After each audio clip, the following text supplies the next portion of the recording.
casualties do go down, but at the same time, Comarco now peppering some shots in against Japan. Where do they want to go? I mean, it's not actually a bad spot that Japan is currently taking up here on the south side of this circle. I mean, it's so much more of a cluster over into the north and into the east right now. Japan has managed to set up a pretty nice 2-2 split. Good. Chicos, gente, ¿cómo está? Hermosa, gente hermosa, ¿cómo está? ¿Cómo está? ¿Cómo está? Compounds, a lot of control. No real teams necessarily going to be jousting up or going for a hard crash into them yet.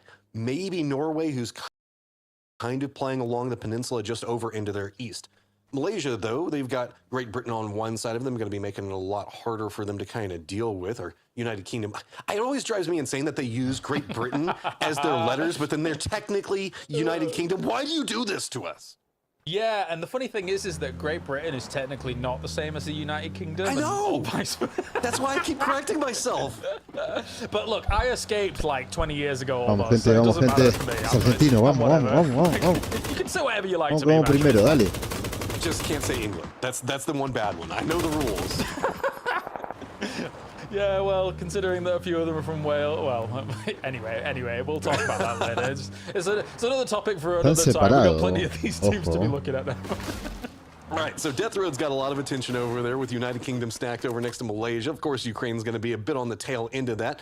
Nobody's up on Potato Mountain at the time. Other side of what's going to be going on Ukraine just to the west is going to be where Aussies are going to be hanging out at. They've got themselves split in the compound coming right out of that hillside, but of course, India's moved into Pachinki. They've got neutral right up next to them. And then Argentina's still finding some space over into the west. This is kind of calmed down for now, but new circles could be popping in just a couple of seconds. Make this a lot more chaotic.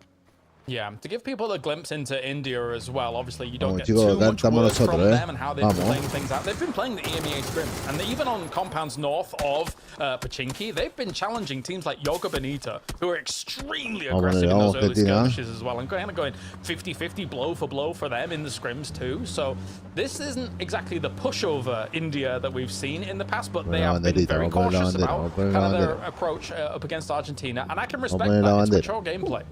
All right, everybody has just jumped in vehicles and they've made a run. Pachinki's stayed inside the circle. Aussies are going to just crash right down into the trenches. Use this, they managed to get right in front of Turkey, who looked like they might have been eyeing a similar position. Norway's going to be wrapping back behind Turkey, who had eyes on Australia.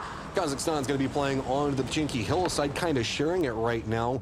Off to the west, they have a competition that they have to be worried about. Chinese Taipei is trying to come in right next to Argentina, who's running a wide split, and then Finland's got to come in from the north. It's a toughie of a circle because there's so much field that still does exist in it, right? So taking those trenches is not too bad a spot to be able to take up. And of course, on the east side of Pachinki, there is even those kind of war dug trenches. But of course, you got to remember, we still do have the pickaxe in play. We still have all those explosive in play. You can make your own trenches now in those fields, and it does make those fields a lot more dynamic. Yeah, it also makes this hillside way stronger to play. There's some little bit of vulnerability. As you can see, Philippines already trying to use that. Chinese Taipei looks like they're just trying to squeeze in. They might be just going for a crash right into Pachinki, but the way that India is set up, this is going to be where their defensive line is already positioned. So Chinese Taipei with no options. They're being forced away. Monty's going to pick up one, and then it's just going to be running right into the other Aussies. Can they at least get a knock on it? No! Chinese Taipei is out. Neutral está, not too bad a steal from Translucent, so ball for India as well. Of course, is Translucent is a returning player here for the team, alongside Unforgiven for the second PNC after playing in PNC 2023. So good to see them back. Translucent now on the board. Alongside Ryzen here, who's, again, as you say, holding out this side of Pachinki in a pretty decent spot. So they might be able to get quite a couple of points off of this. As now Finland still scouting around up on the church position here. If they can move forwards onto church, they'd have quite a nice spot themselves. They're just looking to kind of like hold out those edge positions, because this Finnish team here, Matrim as well, they are very well versed at playing ranked with each other, pubs with each other, even Finnish tournaments as well as some Nordic tournaments. So I think that this is definitely a scary roster to go up against. Are we going to get some geometry coming in? Looks like Tig's got the line in. Kazakhstan, nowhere to go. Philippines going to be able to kind of force them back to regroup on the hillside. CJ gets nice shots on IM5. That should be a flush. Can they manage to find it? Turkey, I think, starting to get a little bit nervous, realizing there's some problems. Smoke's going to come down, but doesn't look like it was close enough to be that scary yet. Chicos. I think Turkish roster here might have PTSD against some mortar fire. Because in PGSs, they were dying to it quite a bit on like teams like S2G, etc. and stuff. So got to be careful about that. Ferris starts things off against Malaysia, though, up on this east side of the circle, knowing that they're playing edge. Actually, Malaysia's backfilling this position. They could get a little bit bitten here, but I think Ukraine should be okay in responding to it. Actually, no, he's parachuting in. Okay, so that's kind of reinforcing. You know, it's just going to be on the setup of angles. Ukraine now starting to just feast over here. Malaysia has nowhere to go. This is firmly entrapped. It's just running right down into the United Kingdom. Or Canadá se fue eliminado. Lawrence going to go ahead and get some victories out of that for himself. And where else do you go? Just make a run for it. And no, can't even land in Pachinki. I'm hoping Malaysia can do something here throughout the survival stage as well. Shen obviously being the absolute star of that roster. And then alongside him, just a great team of R8 as a core, right? That have been able to qualify through chicos, acá estamos, vamos. Vega Pipa, dale. So we'll see, though. That's not exactly the best start from them. Coming in on the edge against Ukraine. What are you going to do, man? Yeah, I mean, you're moving down into an open field with Ukraine that's now firmly encroached you on both sides. You were just trapped over there. And Malaysia did kind of put themselves over there, but they were in the hunt for going on to kills. Looked like they were trying to harass what was going on with the United Kingdom.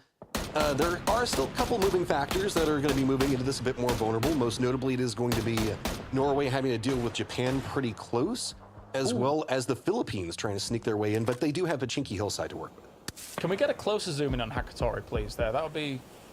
Just enhance, all right? Like, you can see his paws and everything.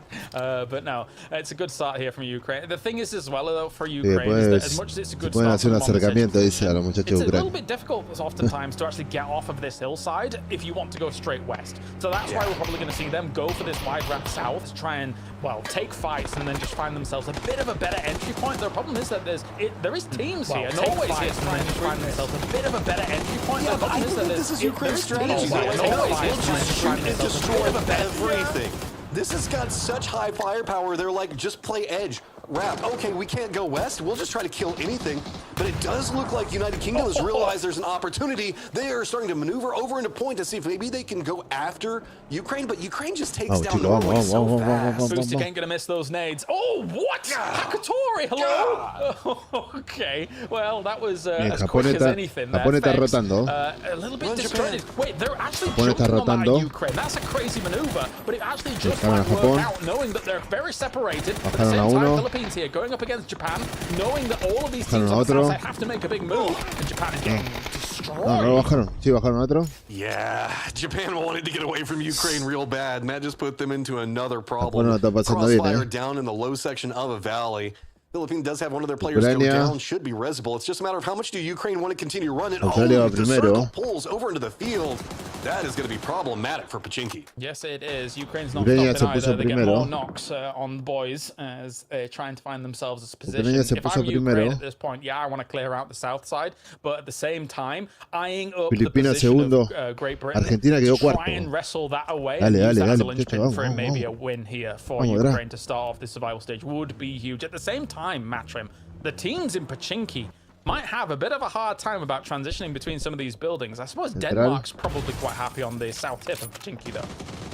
Yeah, I like this coming up from Finland, realizing that Pachinki is just it's too hot. Too many people over there. You just try to gotta get out. But where do you go? There's just firing lines everywhere, just trying to get over to a field which is going to be entirely open. They're getting picked apart. Neutral just has such a good angle onto it, but at least they managed to find a dip. Is he fine? Is he fine? I think he's fine. I think he's fine. Sato, get out of there. Get back into the dip as quickly as possible. That's it, though. Nade's going to be going in. Some of these cars could actually catch them as well. They've got to be very careful about this. They lost IEXE as well as Trexie. Scav is now down as well, thanks to a beaming nade. It's all on Sato to do something about this here on this dip. So he survives, but it is really a game for placement points now for Sato more than anything. Where do you go? Kazakhstan trying to regroup right along the road line here, get some distance away from Australia. Turkey, remember, they've been harassed for a while. Aussie starting to come alive. Easy nade toss just to drop them right on top of Kazakhstan, and there is nowhere to go. Remember, Ukraine still has a hillside and is throwing bullets over into this direction. There is nowhere for Kazakhstan to go to except for just hunker down onto this position, and does anybody else want to go after him? Nice mortar shot from the Philippines to be able to take down a position there for Turkey. Maybe they can use that as an opportunity to leapfrog forwards a little bit from this south side. Because now they're still eyeing up these spots as well. They see the smokes down. They see some of the deployable cover as well. Philippines se tiró buena cobertura. to get things going. And nades forwards against Filipina Turkey. quiere el primer puesto. Ucrania no sé si lo va a dejar. They've just got to be careful. They're playing great position right now. The way that these two hillsides kind of come in gives them a great defensive position to play for the time being, but as they're not going to move more into the open, it's a big problem. Kazakhstan's just a little bit ahead of them, and you can see what they're having to deal with right now. So Philippines has to firefight their way through. It's going to be Turkey, Australia, the remnants of Kazakhstan, but it's coming up big enough. Hey, they're going to get knock on a shiller. Never mind mortars, just ordnance experts entirely. Argentina sigue pushando a Turquía, Argentina está pushando a India, el último que queda India. Feels like this fight was broiling since minute 1, and now we're back with it. Translucent down, Captain finishing that off, and Kazakhstan is gone completely thanks to Tiggleton laying in some mortar shots as well. That trench has been great for them. We'll just see if they get the circle shift next up. Denmark's positioning is very aggressive. This full split around inside of Pachinki, this is saying we think that we can just firefight everybody that's going to be walking through and we can take you down.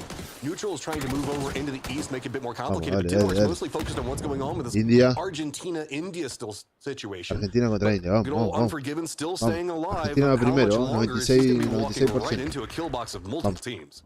All right, prediction on what actual fights could occur from here as well. I mean, yeah, Argentina and India, yeah, we'll take it. I think every Erangel, unless somebody really wants to pivot away from what is going on in Boatyard as well as Rozhok. Quedaron en la trampa, dale. City before, because every fiber of me, Matron, wants to call it Atlantis, because there's like 6 names for it, even though it's now Boatyard. Saben que está ahí, Yeah, I know, it's like, there's so many bad names. Vaqueo India está tomando posición. Ah, mirá cómo lo esperó. Of, just things that were going on. That was bad jokes. Aprovechó, mirá. No, aprovechó. All right.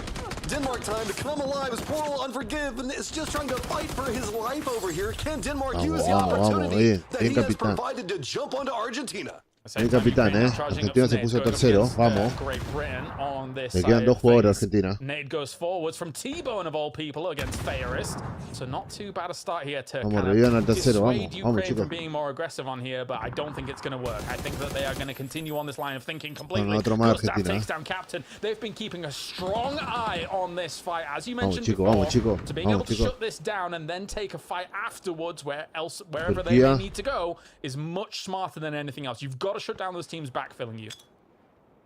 This is all just defense right now, and they have to be careful because, again, there is still Neutral just playing off to their east. They know it, but Gustav's just doing everything that he can, secure every point, stacking up the kills right now. Argentina just down to 1, about to get that res onto Capitan, but Blue Zone on top of him, and Denmark is staying focused on this. They're not retreating back into the safe zone. They want to make sure that they clear out anything from Argentina before they set up for anything to deal with Neutral. Definitely a toughie of a circle to start off PNC, but at the same time, I suspect we're going to have much harder circles throughout this tournament. Dale.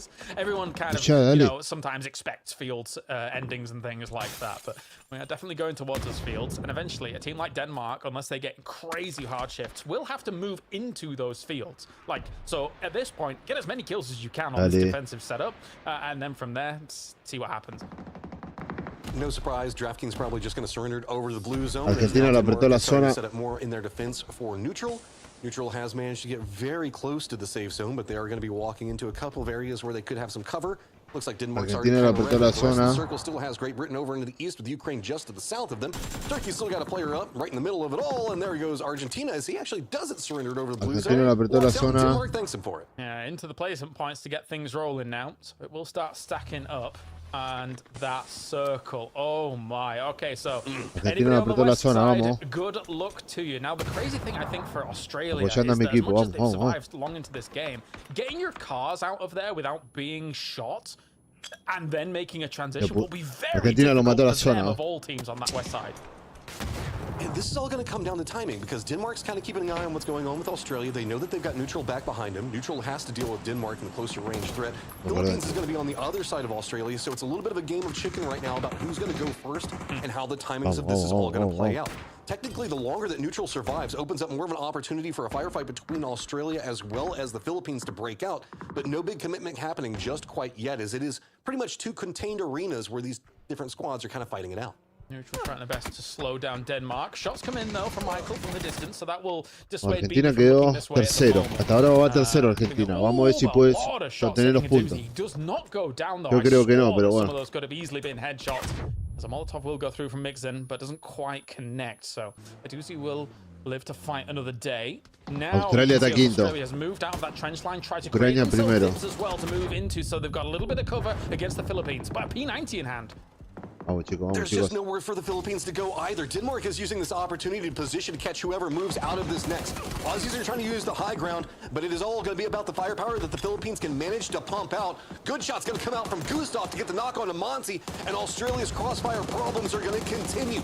This setup from the Philippines is good enough to force a line right up on top of Denmark, and Australia just has to firefight their way through it. Remember, they've been loud for so long. They pissed off so many teams. Están bombardeando con todo Filipinas. Están pushando a Australia. Está en el medio, quedó en el medio. No, lo mató el compañero. Mató el Taishan mató al compañero. Mató al compañero. So not bad by Denmark to try and get out of that spot, but Philippines, and they come out as the winner on the West. Limping into the circle right now, two players up, but they at least have space away from Ukraine. Argentina quedó quinto, Neutral quedó cuarto. Everything over into the east, so full-on control coming up from them. Now it's just going to be about the solo in Turkey hiding up in the middle of it all. Denmark still got Bimi alive and Levante trying to creep his way in, but this is going to be... I don't even know how you could try to survive this. There's so many people focused in. Ukraine's even got vision on the other side. Yep, just surrendered over. No. Now we're in our top four.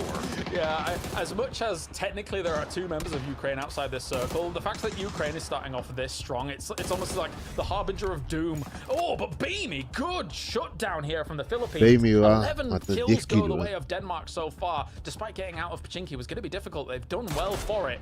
But again, Matrim, the bell is tolling. Ukraine is 4 alive and looking devastating. 11 kills right now. Control over the circle. Yeah, they're not really in it like you were talking about. There's not a lot of circle to really be in. It's just all open field with like that one compound where Celtic is kind of hanging out at, going every single time he goes for a peek, just getting punished. It's him and Bimi versus the Ukrainian defense line over into the east, and I don't even know what you do. There's every peak that's punished. Divek's gonna take down BB, and then there was one. He has a Lynx. I didn't even know he had a Lynx. Oh no. Ucrania tiene el equipo completo. Uno de Turquía y uno de los 4 de Ucrania. Lo pushean. Ah, no, Ucrania. Primera partida de Ucrania. Ukraine 23 points to start off PNC survival stage, and everybody else better. Primera partida de Ucrania. Let's bring back in Gibson and Mark to talk about this game here, because Gibson, this looks Primera partida de Ucrania, chicos. Yeah, we were watching that one. They got a great drop at the start. The circle suited them. And then we saw that push on that eastern side. And I think we both said it. UK were in trouble. That's what happened. Ukraine take the win. And Mark, what can we say? But Hakatori, he's just a difference maker. I think those big decision makers, right? And Fex moving out of the compound to go play onto Ukraine. Some people will see that as a good play. Some will see it as a sort of negative. I think it was the right thing to do. Australia, Argentina. Canadá fue el primer eliminado. Argentina al principio tenía dominado la partida. Iba primero. Y Argentina acá, India lo terminó pushando y se metió Dinamarca. Dinamarca también aprovechó ahí también la jugada. I knew that Ukraine was going to be strong, but this is just... This is next level. It's just absolutely brutal. Ahí yo calculo que ahí fue letal eso. Más jugar con zona sabiendo que te están esperando del otro lado. Va a tener que meter otra estrategia, chicos. You only did it because we'd already picked them all. I'm so sorry. You wanted to be different. I get it. That's okay. Aussies did okay. They did okay. They did do okay. They survived. As we take a look now at those final moments as well, and Ukraine looking phenomenal with it. Now, one thing that's interesting as well is, Mark, you get to these situations, normally with a field ending, I'm thinking, okay, there's going to be a lot of solos tomorrow. There's going to be a lot of goals and everything like that. Not the case at all in this game. Not at all. Now, we saw obviously Turkey moving on that south side, right? And obviously with Tiggleton being close, the Mortar coming it didn't quite work out. But at that point, they sort of spread out. And I was sitting there talking to Gibson. I was like, we're going to see a team crash that central. We're going to see a team crash into the field because that's the only thing that they can actually take, right? But it didn't quite happen. Kazakhstan came in that southwest corner. They couldn't quite extend their way close enough to it, and they stopped. And then that sort of west side was just chaotic. Actually, for Celtic, he paid really early, kept his head down, and put himself in second place. It's no kills go his way, but we'll take it for Turkey, I guess. Yeah, look, they were on my team.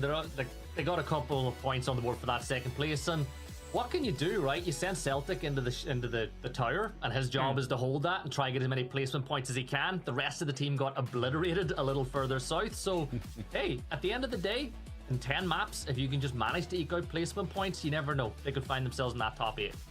Yeah, and Matrim, of course, a huge result for Team Denmark, and I'm conflicted. I want to see... I love the team. I love the players on Team Denmark. That coach, though, don't know about him, to be honest with you. Oh, come on. Are you saying that there is no world where I'm believing that is a Martin strategy? I'm just letting you know right now. Those guys are putting in all the work and all the coaching, and he is just there giving the best of back rubs because, boy, he gives good back rubs.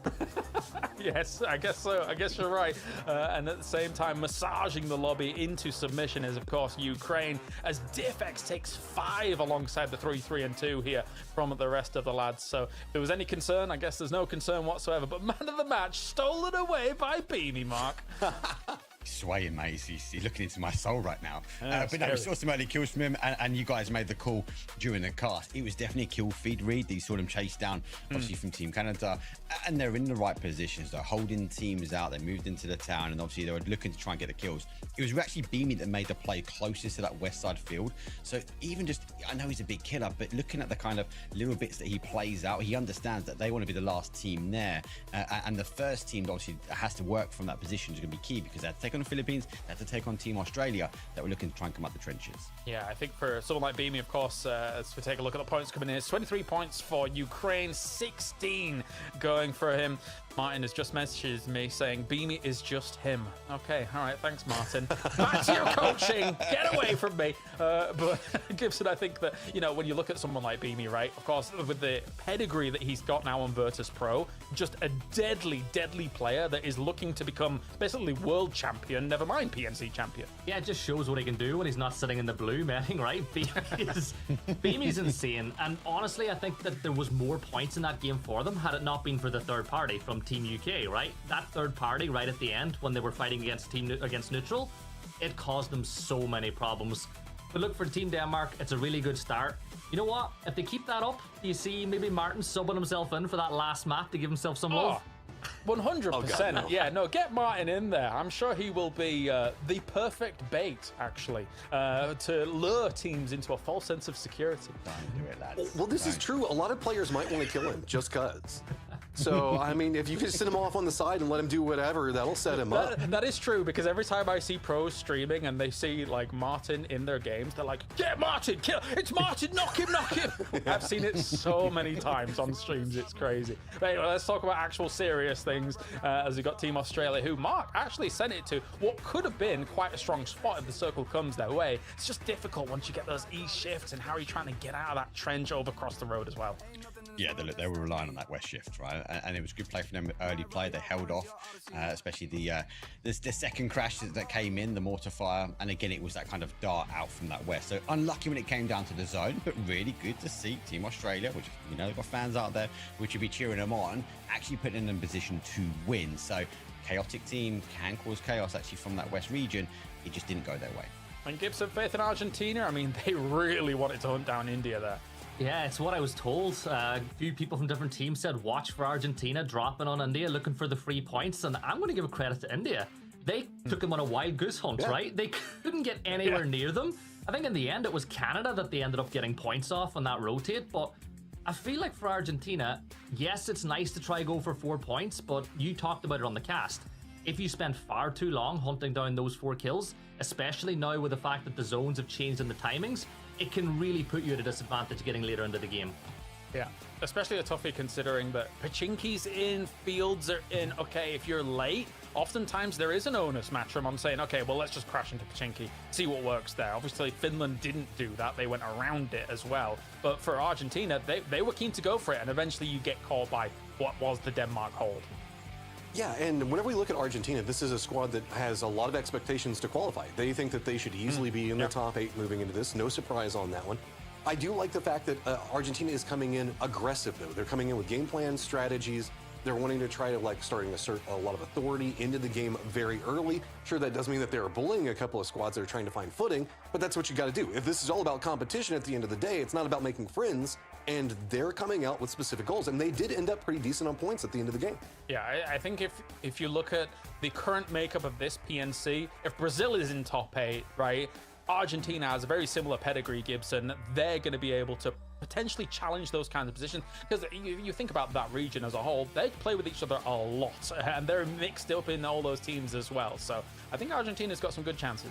Yeah, they really do. Look at last year. I think them and Brazil won a bunch of maps over the course of the previous PNC, and you speak about Brazil.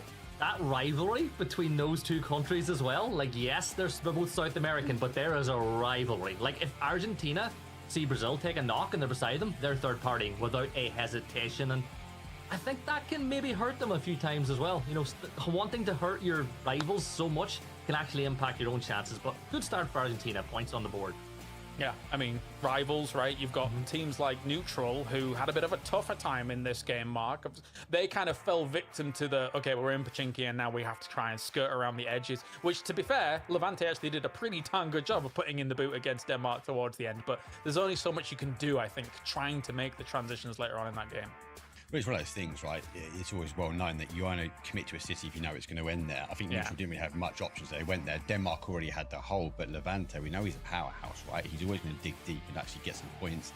Like, he did get caught out by the zone, but he caused so much damage actually for Denmark being able to exit, which I think kind of put their game plan in the back. You remember, Beamy went really early. Beamy at that point assumed that Denmark were coming out and they were the first team to then try and hold off the Philippines and Team Australia coming in. And actually for them, it was Levante that underpinned their game plan. Yeah, not bad at all. Not bad at all. I'm getting word that we have just a small delay before we actually get into our next game here. I was thinking to myself, Matchroom, you know, obviously with the World Cup going on, we heard a lot of chants from some of these fans of teams. Like America's, of course, had an amazing chant. We believe that we will win. Just, you know, top tier stuff, Matchroom. Do you have any chants that you... Yeah, of course. You come to the American asking on. No, I can't make any of the chants because I was more on the side of what, I'll be honest, the European chants about America, way better in my opinion, but we can't get into the nitty gritty on what a lot of those were a lot. Yeah. Do you guys have any Primera frase ganó Ucrania nomás. Or you think anything along those lines? Because, like, I'm guessing some Aussies probably have some good ones. Well, I can't speak to those, but they're probably cuss words related. Yeah, they've got a really good one currently at the World Cup, but yeah, we can't say that one. The problem is being British. Argentina va a depender totalmente. Si no lo ve a Brasil, va a ser un buen golpe. We haven't got anything we can put on production. I can say Argentina y Brasil tienen que pasar. Por lo menos tiene uno de Latinoamérica, si no. We just have to do the Netherlands dance. That's the only thing we can do, right? Oh, the sideways thing. Yeah. Está difícil el torneo este, Es para cualquiera. I got taught a chant at PNC last year by the Norwegians in Norwegian. It's Ucrania, not stream safe, but no le tenía fe a Ucrania yo y Ucrania está. So hey, it was a lot of fun. I actually wonder, Mark, maybe you might know. Did any of the Norwegians make their way to Korea this year? Because they gave me this. There are some there. They gave me this last year. Yeah, look. Vamos a tirar un par de banderitas para que sepan que estamos acá. Reindeer. Little moose. Yeah. Oh, reindeer. Okay. Yeah, I think it's a reindeer. Oh, okay. I've not seen a reindeer in real life. I saw a moose though when I lived in Finland, and let me tell you, that thing was ginormous. Right? I ain't going anywhere near those moose. They're big. All right, so Anyway, we'll see if Norway can make something happen as well off on the other side of Finlandia, things. They no had a bit sé. of a harder time here, Mark, of course, kind of getting caught off on the south side because they got stuck in the bulldozer that was Ukraine down on the south side. I think bulldozer is an understatement, right? They were one of the. I think they were the alarming team once they got wiped. Bueno, Argentina había quedado primero. Not having anything to do with it. You got to look at that position. Lo empezó a apoyar a India y se metió Turquía. Empezó a aprovechar ahí Turquía. Que Argentina también lo estaba pisando un poco la zona y and you've got Team Ukraine to sort of point direction, and they were the next target.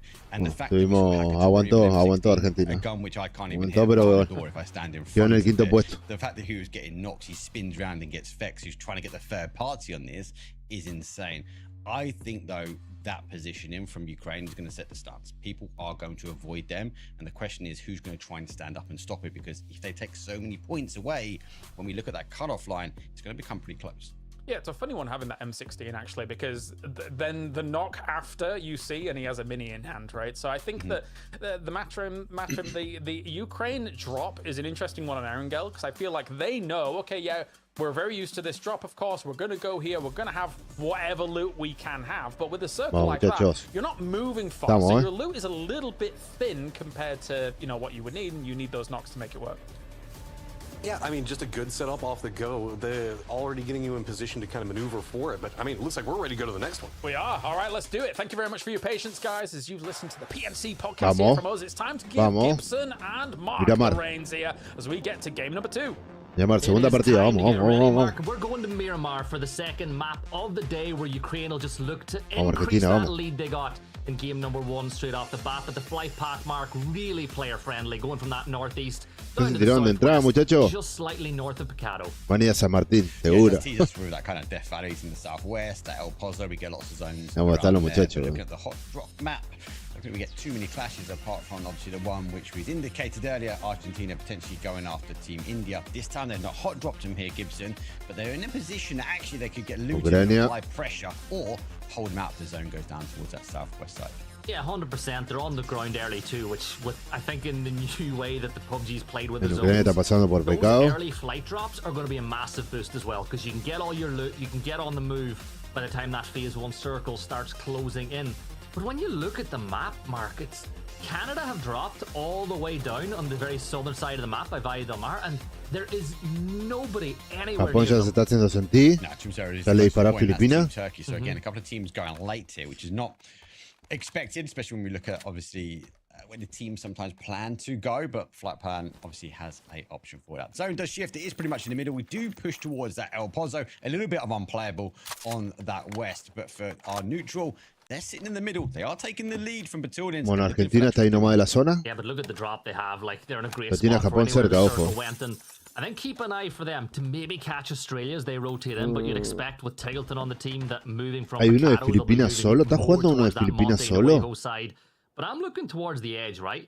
You've got so many teams on that western or eastern side of the circle: Kazakhstan, Ukraine, UK, and Malaysia. And a team with a todos busteados menos uno de Filipinas. Me parece que el de Filipinas, el último, quedó solo. Ucrania tiene sus 23 puntos. Argentina tiene 7 puntos. Quedó sexto. Lo pasó, al final lo terminó pasando neutral. I think he was going for the dropping the car and taken away by Argentina. So he had to force his way back into the middle, arguably to some safety, as they would have maybe expected that team sort of playing towards that south. Obviously, we've had major resets, we've had some changes here. Twisted Minds obviously coming to light, but Battalions is such a big name, and more importantly, a big brain when it comes down to this, because he's the one making a lot of these calls and shots and directing the team into the right positions. Oh, when I think of this map, Battalions is the first player that comes to mind. I'm not going to lie. Remember, he used to get himself up on top of that hill where you see kind of Finland and Corexi playing, overlooking Midi-Milli. But we watch Malaysia as they rotate in. I actually think Malaysia are a fun team to watch, right? Shen, AJ, you got Empton there as well. They actually have real pop-off moments. Like, I think when you get into the final lobby, it'll be a little bit different. But Malaysia, they're a fun team to watch, Mark. Yeah, they're an unknown entity in the context. They might apply pressure and push. or they have the hold capabilities. It looks like they're making a play to sort of the south side of San Martino. They're taking some high ground here. Shen most will go up and take some more high ground and get a little bit more information and intel. Malaysia. Look across the other side, look further into the play where Denmark is now going. So good position, early rotation from them. A lot of these teams now getting set up. Yeah, and then elsewhere, you got Canada. They've not made their way in from that southern side of the map yet. India still looting up by Campo Militar. So some teams waiting and just letting the rest of the lobby kind of move in, and then they'll fill the outer edges of that circle. As Tig is going to just try to parkour his way up on top of this high ground, and that'll give him wonderful lines of sight. You know, looking towards Ukraine, looking towards neutral. Like, if he can stick the landing, he'll get lots of. Yeah, he needs to do leg day, more leg day. I love that the observer's sticking. There we go. There we go. We knew he was going to get it. The observer believed in Tig, and he finds his way up. Back to Canada very quickly. Adam has made his way very quickly. TGL está tomando altura. Uno de los mejores jugadores de PUBG. It gives them a little bit more extra time there, Gibson, to be able to like try and loot, make sure they get what they need. I wouldn't be surprised for Canada, especially they're coming on this sort of south side, to try and find that Filipina kind of también está haciendo lo mismo, está tomando altura. That zone shifts back towards Están that farmeados. I think they might be one of the early teams to look to get airborne.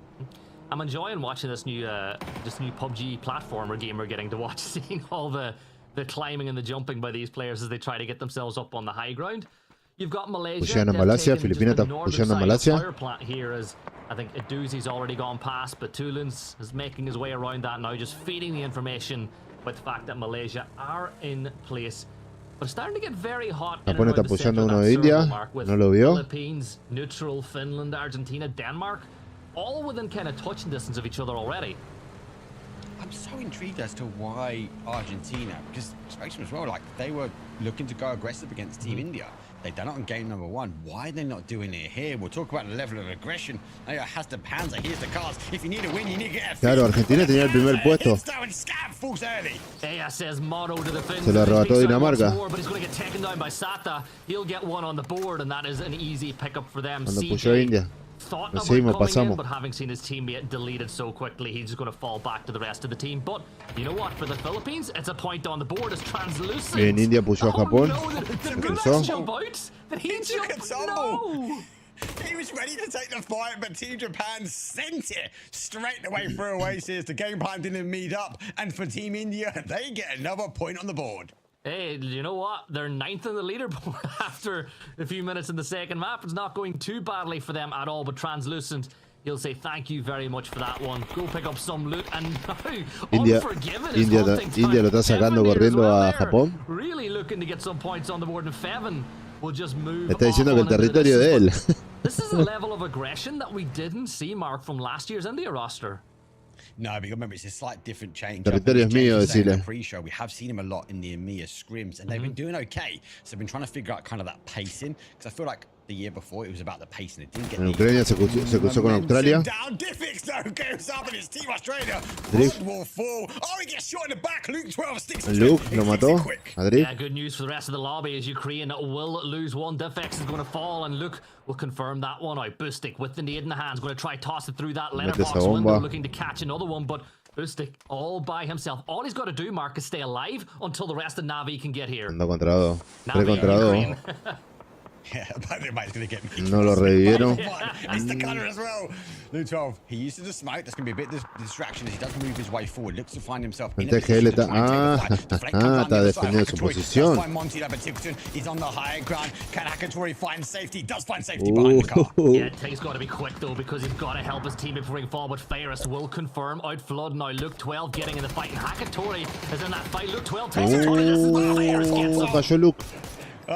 They are pushing. I love it. They're applying pressure to Team Ukraine, but they are a breed above the rest. Here comes another rotation. Comes in Malaysia on the defense. They have to try and find that reposition. No, Shen did take that high ground, so he's got all the information that's needed. MT though has the opportunity now to back away. Yeah, he's gone. He is out of there as Shen tries to get the off angle on the verse 3. Wants to get the point on the board confirmed, but I feel like might just be the signal to get on out of dodge. Live to fight another day in this one, as Malaysia, they'll manage to keep all 4 players up. Fairest will confirm out that kill now on to Monty, but Ukraine and Australia still going head-to-head over by that bowl. Es que TN está ahí, Australia, he's on the holds. Ukraine know he's the last one. Obviously got the read because they've wiped the rest of the team. But he is on the high ground. Not an easy push. Y Argentina también está al lado de Dinamarca otra vez, Deliver a headshot. Well, they deliver. Aprovechen la tormenta, muchachos. TGN todavía sigue pushando a Ucrania. Yeah, and watch for Ukraine trying to pick up that blue chip and try to get all 4 players back and alive in the fight. They do have a few stations not too far away that they can utilize. The closest one being just a little north of their position.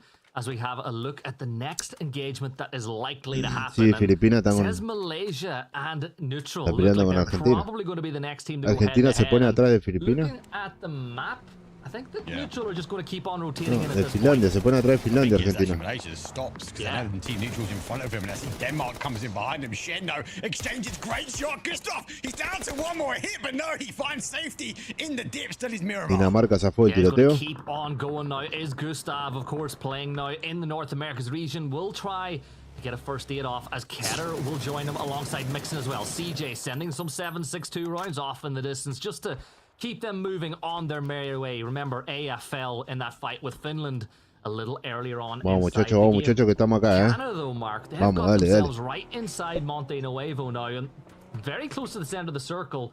Really good rotating from them over by that western side. I'm just worried about their 2-2 split. Yeah. They kind of got 2 in that corner of Monty, but they've taken 2 north, K minus Shimboy. They're holding that kind of higher ground towards that north, overlooking, it's like I still call it the face compound that Team Turkey sitting in. Good spot if they can try and defend it. But again, you think of this, we've got 16 teams store up, 58 players, and we're going to be fighting for these areas. These are kind of key areas these teams. Again, 16 equipos, 58 personas. As well that it can peek up from and provide him a little bit of safety. And Vamos, muchachos. As much as it's made it really easy for defensible positions, something we saw a lot of market BGSs where, well, if you dig a bowl, tranquilo, fue tranquilo, dale. Fue tranquilo, dale. Fue tranquilo, dale, que acá estamos nosotros, dale. Right where it needs to go as we look at maybe some of the suggested rotates that some of these teams might just make inside the circle. Mark, Turkey again. Yeah, Turkey again, train center. What's that mean on paint? I like the predicted rotations. Powered by Craft and AI, so thank you very much. You know, pretty much on the money. What these teams are looking to do are sort of rotations on their way in. There'll be some more engagement this time. Philippines sees Denmark over the top, has to get the information out towards that east side, but they come back. Keter with the bolty in hand. You don't want to overpeak him because he might put you down in the dust.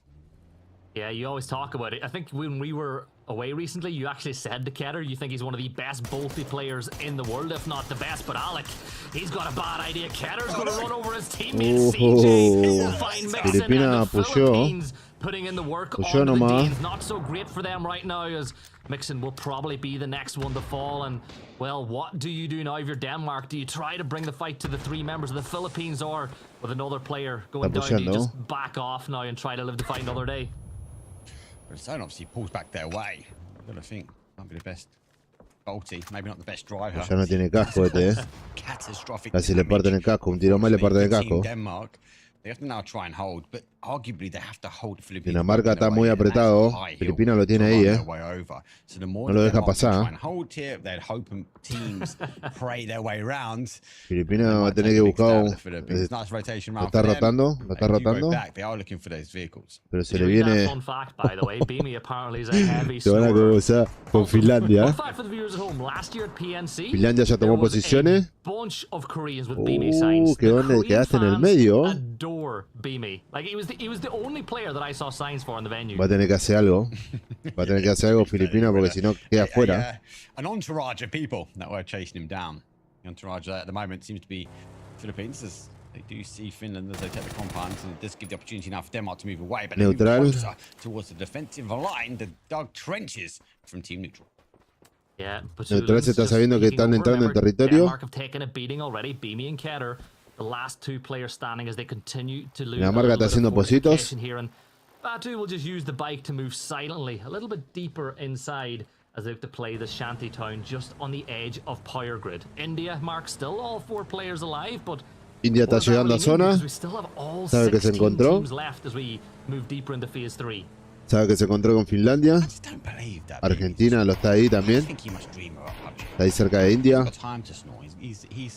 methodical in his approach. India, on the other side, has the opportunity to apply pressure towards Canada, but do they have any idea that Argentina is a couple of meters away from? Tienen que aprovechar la tormenta Argentina para pasar, ¿eh? They are going background as they look for an entry point now on the other side. Norway. A Japón lo están tiroteando. Japón le están dando. Kazajistán lo está atracando a Japón.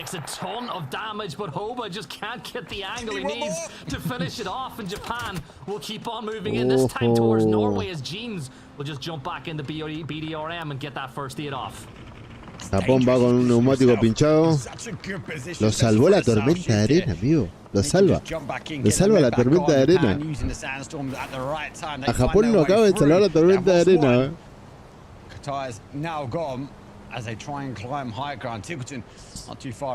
Subimos un puesto, vamos chicos, subimos un puesto, vamos. Estamos quinto de vuelta, dale. Argentina quedó quinto de vuelta. Japón lo acaba de salvar la tormenta de arena. Australia lo aprieta. Se está haciendo... Just as I say, made it to safety. I am 5 from Kazakhstan. We'll get Australia that se está haciendo repetada. Tiggleton, he says the Panzer catches T-Bone, and Australia get their second point mark. But here come Australia. Yeah, down to 3-man here. They've got to try and make the push. Tiggleton, though, is a one-man army. We know that. And oh my God, he gets the back. Vex jumps down and he falls out. That's number 2 here. An Australian digging out. And Michael has to have an explosion engine. The only way to stop Tiggleton, though. But that's 2 points on the board for Team Australia. India pushing up here. K-Mine's going to fall no, down. Snipe, but he's treated back by Pipa, not too far away. Using that DMR. Finna. Nació en su propia trampa Australia. India está apretando a Canadá. Argentina también una aprieta a Canadá. Vamos muchachos, vamos muchachos, vamos. Vamos.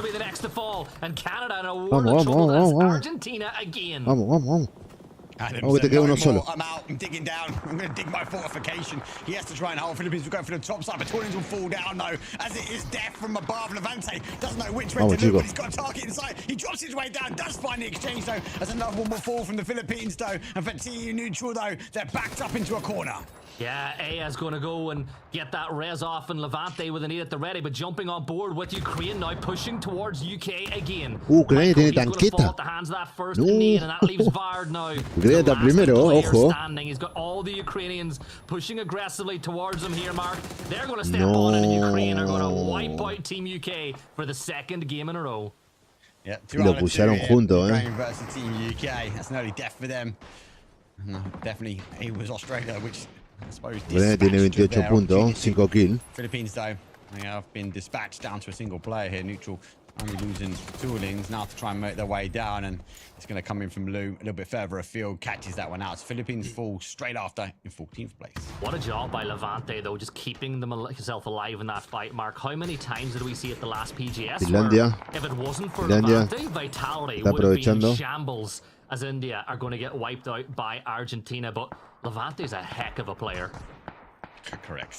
No for interviews, yes for aggression as he pushes his way forward. Levante, huge nade. He comes off the high ground, finds one, sees the opportunity. Underarm though, Japan falling down. DraftKings gets Beamy though, and for the vehicle, well, Levante has a clean sweep for Team Japan. Yeah, right on cue. We speak about him. He gets it done as we jump back on board with the ever so talkative Finn.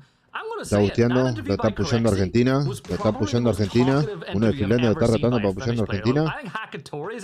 Vamos muchachos, que le van por atrás, Está haciendo la mochila inhibidora. Does Argentina know? Ace in hand, uses the train to his advantage. Por atrás muchachos. Zone is now ticking. Has the grenade, cooks it out. Zone shifts away, has to make an explosive dart here. There goes the grenade, swings it over. He finds the first one. DraftKings will fall. Grenade doesn't do the damage that he's needed. He's out on the blue, so he has to take a pause. He has to get the med on. Yeah, but Chinese Taipei wrapping around on Finland now, causing a problem for them as they push in towards Argentina. People will confirm out that kill is correct. Finlandia está atacando. Molly still inside the blue, taking about 5 damage every single second he sets there. But what a molly that is. Emmy is going to fall as things get a little bit hot here for Argentina at the edge. And Chinese Taipei still putting the pressure on. Un jugador herido Argentina. It does go down for Zone. They should get that confirmation. They do. Sata works his way down. El China se lo acaba de salvar el Pipa. Quedó el Pipa solo. I like the aggression, but they didn't counter that sort of north sweep though. And for Chinese Taipei, they're going to continue to apply the pressure, and Argentina get a bit more breathing room. But a solo player for Pipa. Yeah, and Argentina, they're still sitting in fourth, so it's not too bad for them after two maps. But Malaysia now, no kills just yet, but all 4 players up. Looking to Filipina que va fuera. But look at poor Keter. He's trapped in a shack. But I think the big problem for Lou is with only 1 nade and no BZs, it's a little bit of a trickier fight with Keter than maybe he would want. But Keter distracted a little bit further away with the bolt. So Lou's just waiting for the right time to fire these shots off. Tiene uno apretado de Dinamarca. Try and hit for the bolty first and apply the pressure, but he knows where he is. Lo mataron al Pipa. Guys in. They might have the utility that is needed to do. He takes the high Bueno, quedamos puesto cuarto. Balance over peeking towards Keter. Keter looking towards that top side. Chinese Taipei though has to try and leave, but they leave and they have to wrap their way around Team Turkey. Their position already here. Now they've got some opportunity, but where do they go? Sheila gets Levante down. But if Chinese Taipei don't stop here, they're going to apply their pressure into Macedonia. Yeah, and they're just going to park up here for now, play the edge of the zone, but that's not going to be too much longer of this world. Either is Keter. Neutral. Denmark will be the next team to fall. Placement point window has now been opened as we're inside our top 8. And Celtic from Turkey has the off angle here on the Chinese Taipei, and 4 kills for Turkey already. And they've got the northern section of the circle on lockdown. This could be a really good game for the Turks. Tiene que irse. I fear if you haven't seen Ukraine for Están looteando. Fue mala idea eso. He's hunting though. Tiene buena posición. Está aguantando lo que puede. Going to be down some bodies. Final body is going to be Lou. 8 kills is a big game from them. The zone, it might be the final, but stabbing the dark. Aguantando lo que puede. Still out there as well, so they're looking for the final blow. Sabe que le viene gente atrás, sabe que hay uno ahí atrás. Yeah, a lot of this lobby left alive is from the MEA as well. So I think for you guys, you're pretty happy, Mark, you and James, with how this one might be looking out as Hoba will get that knock on the upchain as Kazakhstan playing from the south, putting in work in Finland. Eventually will go down as Turkey find their 6th kill of the game. Circle getting ready to shift here once more, Mark, and this could be really good for Norway if it goes the right way. Let's go towards that sort of north side. Remember, the update towards the land ratio and the shifts is critical. We are phase number 6 now. You remember, James was here. Ucrania y Turquía con Macedonia son lo único que tienen el team completo. Ya tienen tomaron posiciones. These teams around them sort of work their way in. Turkey has a compound as well, so I'm alluding to that Chinese Taipei. I'm alluding towards that Kazakhstan of like where do they want to reach? We might see a little bit of a split here. Kazakhstan versus kind of Norway. Chinese Taipei, they have a decision to get in the third party or moving towards Turkey.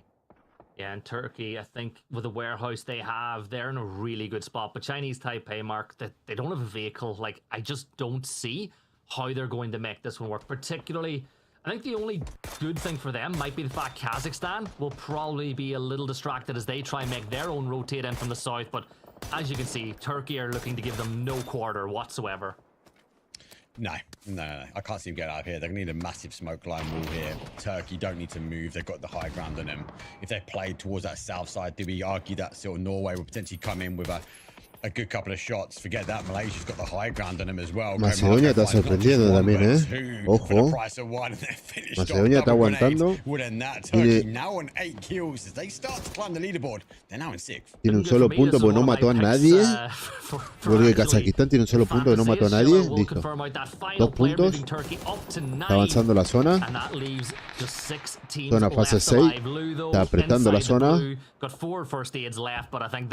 Está curando lo más que puede. Está aguantando lo más que puede. Sabe que cuenta de sus botiquines. Tiene que matar a alguien. Tiene que matar a alguien para pasar por arriba. Tiene que matar a alguien para pasar a...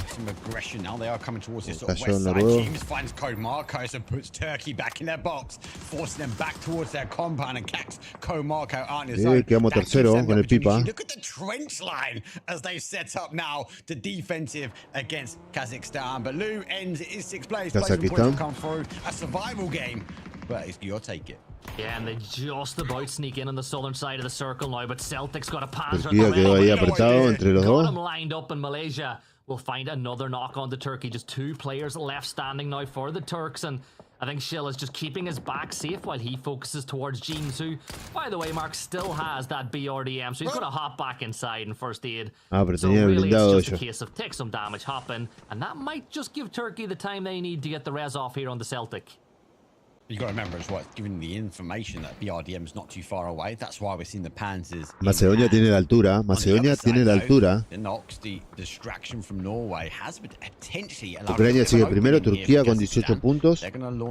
9 kills. Ucrania va a 31 puntos con sus 5 kills. Ganó la partida anterior. Kazajistán. Apoyar a Kazajistán. Yeah, and with the blue zone coming in, that's going to cause even more problems now for Están al límite de la zona. They'll try to get that res off on the verse. Macedonia está esperando la oportunidad de que se regale alguno. But Tekers confirms out the kill for Norway. Defects, he's going to Ucrania empezó a apretar. Macedonia va a tener que bajar porque si no quedan apretados con Ucrania. It is not going good for them at all here, Mark, as they're being shot at from every single side.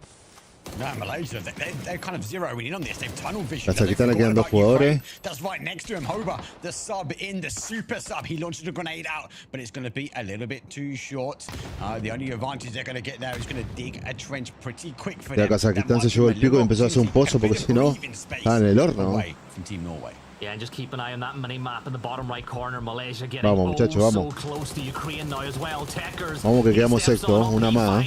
There's just one player left standing. I am 5. He's trying to stay alive here, but he can't. He-Man will get the kill, and there's 4 teams left alive, and it's going to be Turkey, Norway, Ukraine, and Malaysia. And Celtics caught out, but He-Man falls as well. Noruega, Turquía y Ucrania. Between Turkey and Norway. He's looking to try and get a confirmation. Melipe that hits the spray though, doesn't quite get any clicks dry on the 5.56 though. He finds the bit of safety head, playing peekaboo over the top. Melipe has to back off and move his way around the zone. When it shifts down towards that southwest, it's okay for these teams, but they need to clear pretty quickly because Malaysia is going to go Turquía lo está apretando Ucrania. Ucrania quedó en el medio de Macedonia y Turquía. Tiene que hacer algo Ucrania. Bueno, muchachos, tienen que defender el primer puesto. Si quieren estar ahí arriba. Están llenando de bomba. Onto this fight from the side, but they're very focused, Mark, on Turkey and what's going on the other edge. They've got to get rid of Turkey. Ucrania tenía la tanqueta. Hakatori sweeping his way down. He's a solo Ucrania tiene tanque blindado. for Team Ukraine. That's the reason why he gets an opening. Him will fall down. Shida finds Bueno, Malaysia. Turquía lo está apretando. Turquía está bocado. The blue zone's going to cause damage. Shin finds Shida though, and the BRDM from Team Ya saben que está ahí abajo. Saben que están ahí abajo. to jump off to get the run over. Remember, Norway have one of their own as well for later in the game. If they're going to need his boost, stick's going to hop back inside that BRDM, and the BZ going to just start le tiraron beseta, tiene que retroceder. into that reverse as they get a little bit closer to Defix. Malaysia now 2 players left alive, and if Norway can do it, they can pick up what's left of this fight, but still Ukraine putting pressure on Mark, still moving towards the last 2 players of Malaysia. Yeah, Turkey down to 2, but don't forget they've got the Panzers as well. So for Norway, they can't overstep. Hakatori finds those Diffix now trying to make the play over. Flash comes over towards the uno de Malasia que lo están pushando. Now looking for him. Sees the down player. And doesn't see the player off. Sí, Ucrania. Bien. Ucrania, quedan 4 de Ucrania, 2 de Turquía. Start turning their attention down the hill. Shen and Hector dealt with Marco. Turkey starting to put in real work as well. Norway are down to a 2. Big opportunity for Ukraine now to go back to back on the wings. Big spray from Bustik. He gets another, and it's all down to Code Marco here. He's driving on off, but Marco, it looks like Ukraine are going to go back to back. Ukraine looking Ucrania y Turquía de vuelta. No, amigo. Segunda consecutiva de Ucrania. Segunda consecutiva de Ucrania. Ucrania está primero con casi 40 puntos.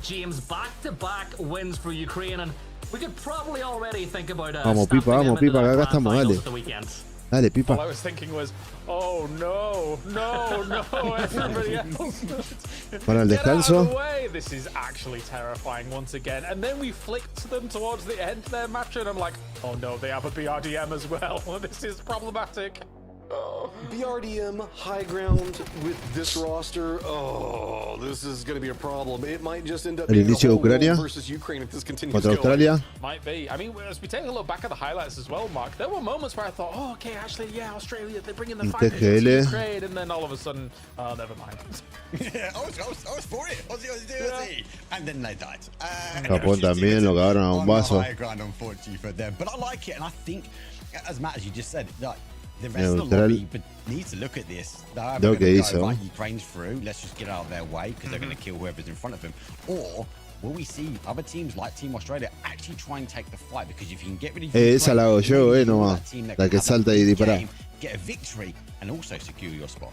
I've got to err on what you said at the beginning of that. Like, I think here, Gibson, it's got to be a stay away from Ukraine because they're going to have too much impact on a lobby like that, right? If you're coming in, you're getting back Ucrania ganó las dos partidas. So comfortable as them. You know you're probably going to be through just off the back of this alone. Never mind anything that comes along in the next game. So they are a monster to deal with. Yeah, and when they're in this position already, it makes them even more scary because they can just have fun with it and really put up the pressure and ramp things. Lo que pasa es que a Malasia no lo ayudó la zona y Ucrania tenían la tanqueta también. This roster were playing together, so whatever rust there might be for some other countries, I don't think Ukraine will have it. Tough one as we take a look back at these last moments as well. One thing that did shine through as well, though, Matchroom, also watching that game, Turkey. This is an important game from them, considering the first one. Well, they managed to make it in the later stages, so they got only 6 placement points in game number 1. No kills or anything else like that, just due to being in the catastrophe in the south. But this time around, we really saw, like Code Marco, Sheila find some good successes, found some kills on this one, push themselves up in the leaderboard, and whenever you've got a point sponge in Ukraine up at the top, every single point that you can get, specifically if you're trying to encroach on that 10-point kill line, you're going to feel incredibly good. Y Ucrania, viste cómo estaba.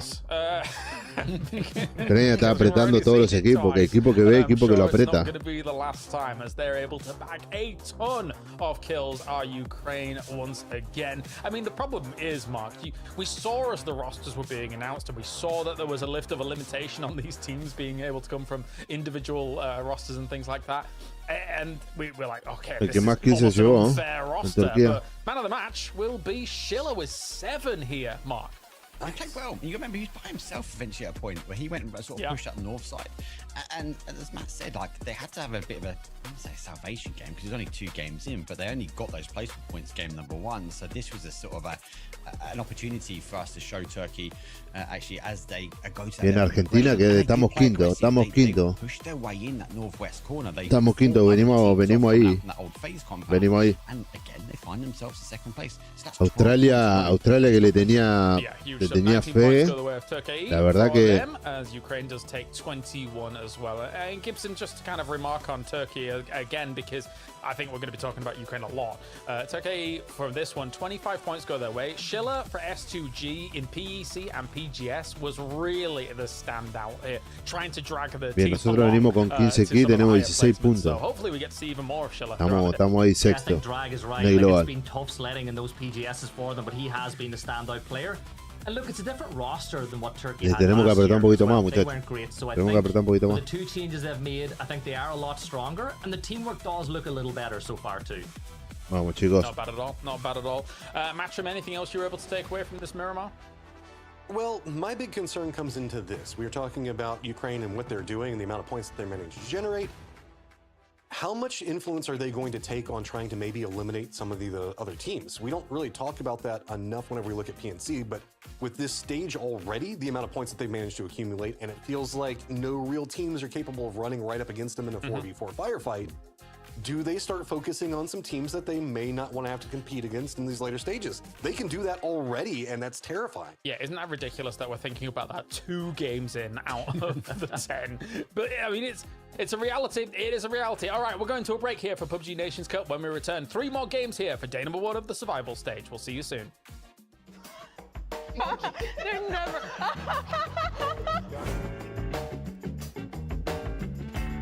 Hello everyone, welcome to another sit-down game time with Bella, and today's special guest is Team USA. Woohoo! Okay, well today we are going to be playing charades.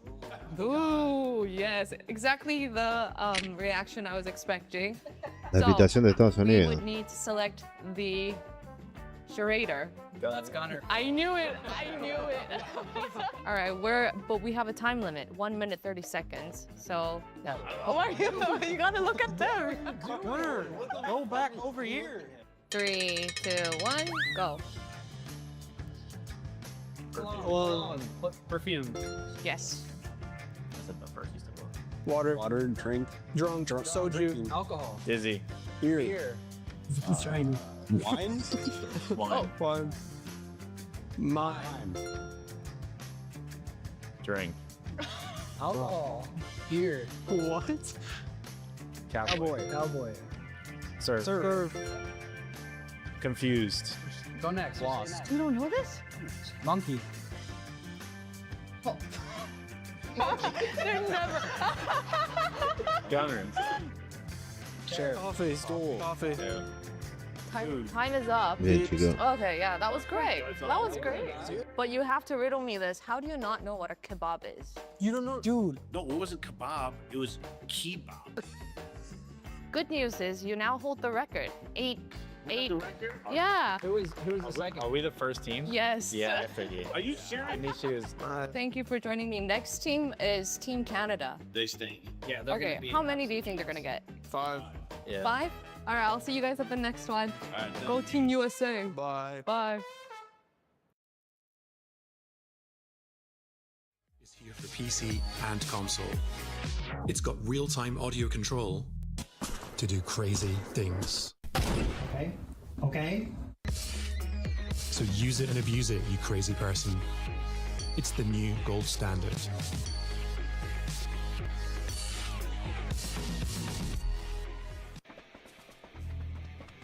A new way to play Rondo. Smoke that interacts with the map. And some balance adjustments. All this and more as we dive into the Update 42.1 patch report. First up, there's a new way to dive into Rondo. With the Blue Zone rule set available through Arcade Labs.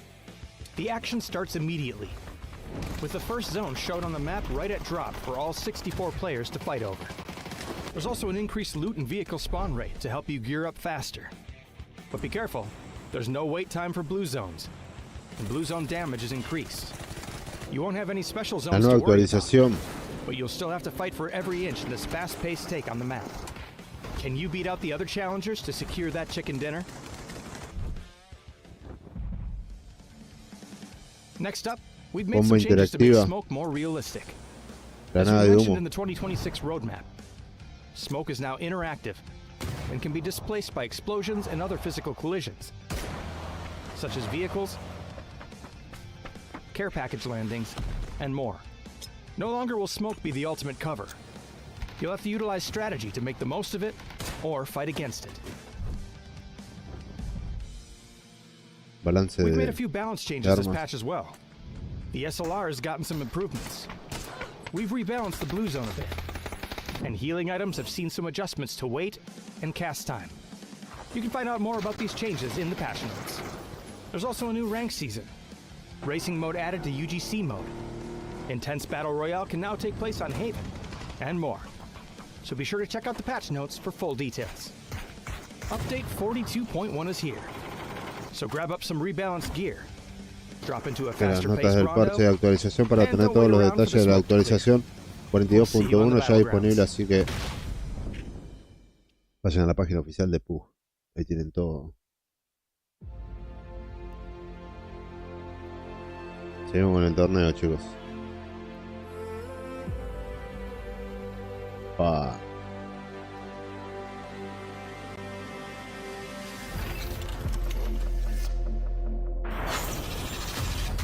Qué sensación estar ahí, ¿no? Vietnam.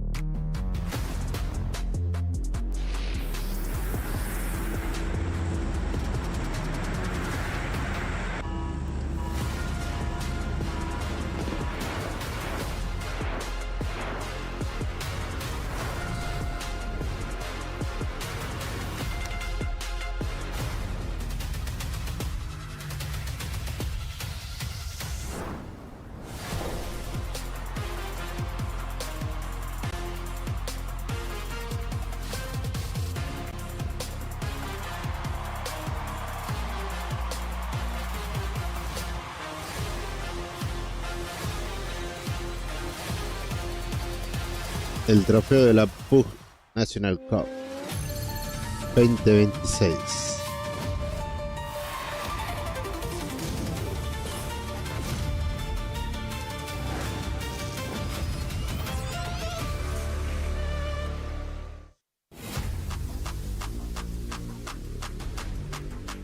back-to-back for Ukraine here for the survival stage of PNC 2026 as they looked ruinous. You want to stay out of the way of this cataclysm coming your way because they look relaxed as well. That's a terrifying prospect to go up against here to start things off. I've got Gibson, I've got Mark, I've got Matcham to talk about our next game coming up. And Gibson, you don't want to be running into Ukraine right now. Turquía también, tiene que defender los puntos porque how many Ukraine helmets we're going to see at the bottom at the end of the day.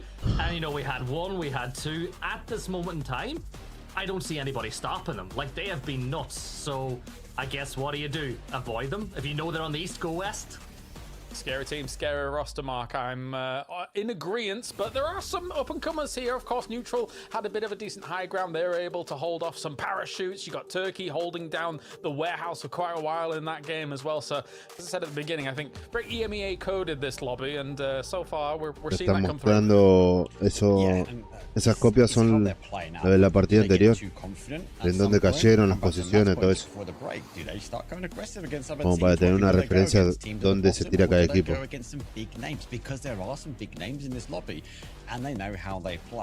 The Rondo map is going to be the one that's going to be the decider for me. I bag maybe one more win from them. I'd like to see a potential another team maybe be aggressive. Take as Australia done. Be aggressive against Team Ukraine. Definitely have my concerns for Rondo, that is for sure, considering the changes in potential land ratio. Malasia tuvo la oportunidad, pero quedó tercero. Have been relatively kind to these teams here, Matthew, but who knows what chaos could occur. Yeah, and we've got a lot of fragging capability for some of these teams. It's just going to be the fact, does Ukraine get a little bit too comfortable? Do they overextend, maybe walk into Denmark's firing line or Argentina's? There is the capability where we could see them falter, but it's just such clean play right now coming up from Ukraine. Maybe some circles happening on this map could kind of shift up. Throw a little bit of a curveball, make it a little bit harder. Does mean the fact that it's going to be a lot more interesting and a little bit more random, though. Teams are looking ready to go. Vamos, Let's chicos. get to it. Vamos. Match number Tercera partida. 3. Huge result so far from Ukraine. Vamos. Tercera partida. Vamos. After this one, as we get to Tago for our third game match. Tago. All right, so playing path's going to be over into the west around that so kind of coming in a little bit south of airport. It means the fact that we do have a little bit more of a lean into the northern area. So if you're wanting to go for longer stretches down into Songam, could be a little bit more complicated. Center drop is going to be a little bit dicier as well, given the fact that stretches down to the south are going to be more complex. Yeah, for sure. I think for Tago, especially out of all the maps for this lobby, in particular when it comes to locations claimed as well as scrims, this was the one that was most figured out. Not too much of potential conflict, right? So even those stretches down south, teams should be totally okay with it. As you guys were alluding to, though, for Ukraine, it does feel like technically they could kind of do what they want. Technically, they could really put the boot in against anybody that they would see fit. But I think a lot of what they may be doing is saying this is like the very best practice you can get and just use that to parlay into the grand finals and probably just play out their own game. But that is, oh my days, that's a circle.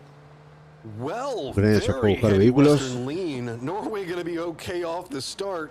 I mean, we've got that island off to the west almost centered. That's a starting circle, to say the least. It does. If we, for the longest time, people like Toby, etc., were like, "Oh God, what if we get that little island?" And technically, now, out of all times that it could have occurred, this is actually maybe the best time for it to potentially occur. With our circle saying they're new here for PNC. So, man, can you imagine?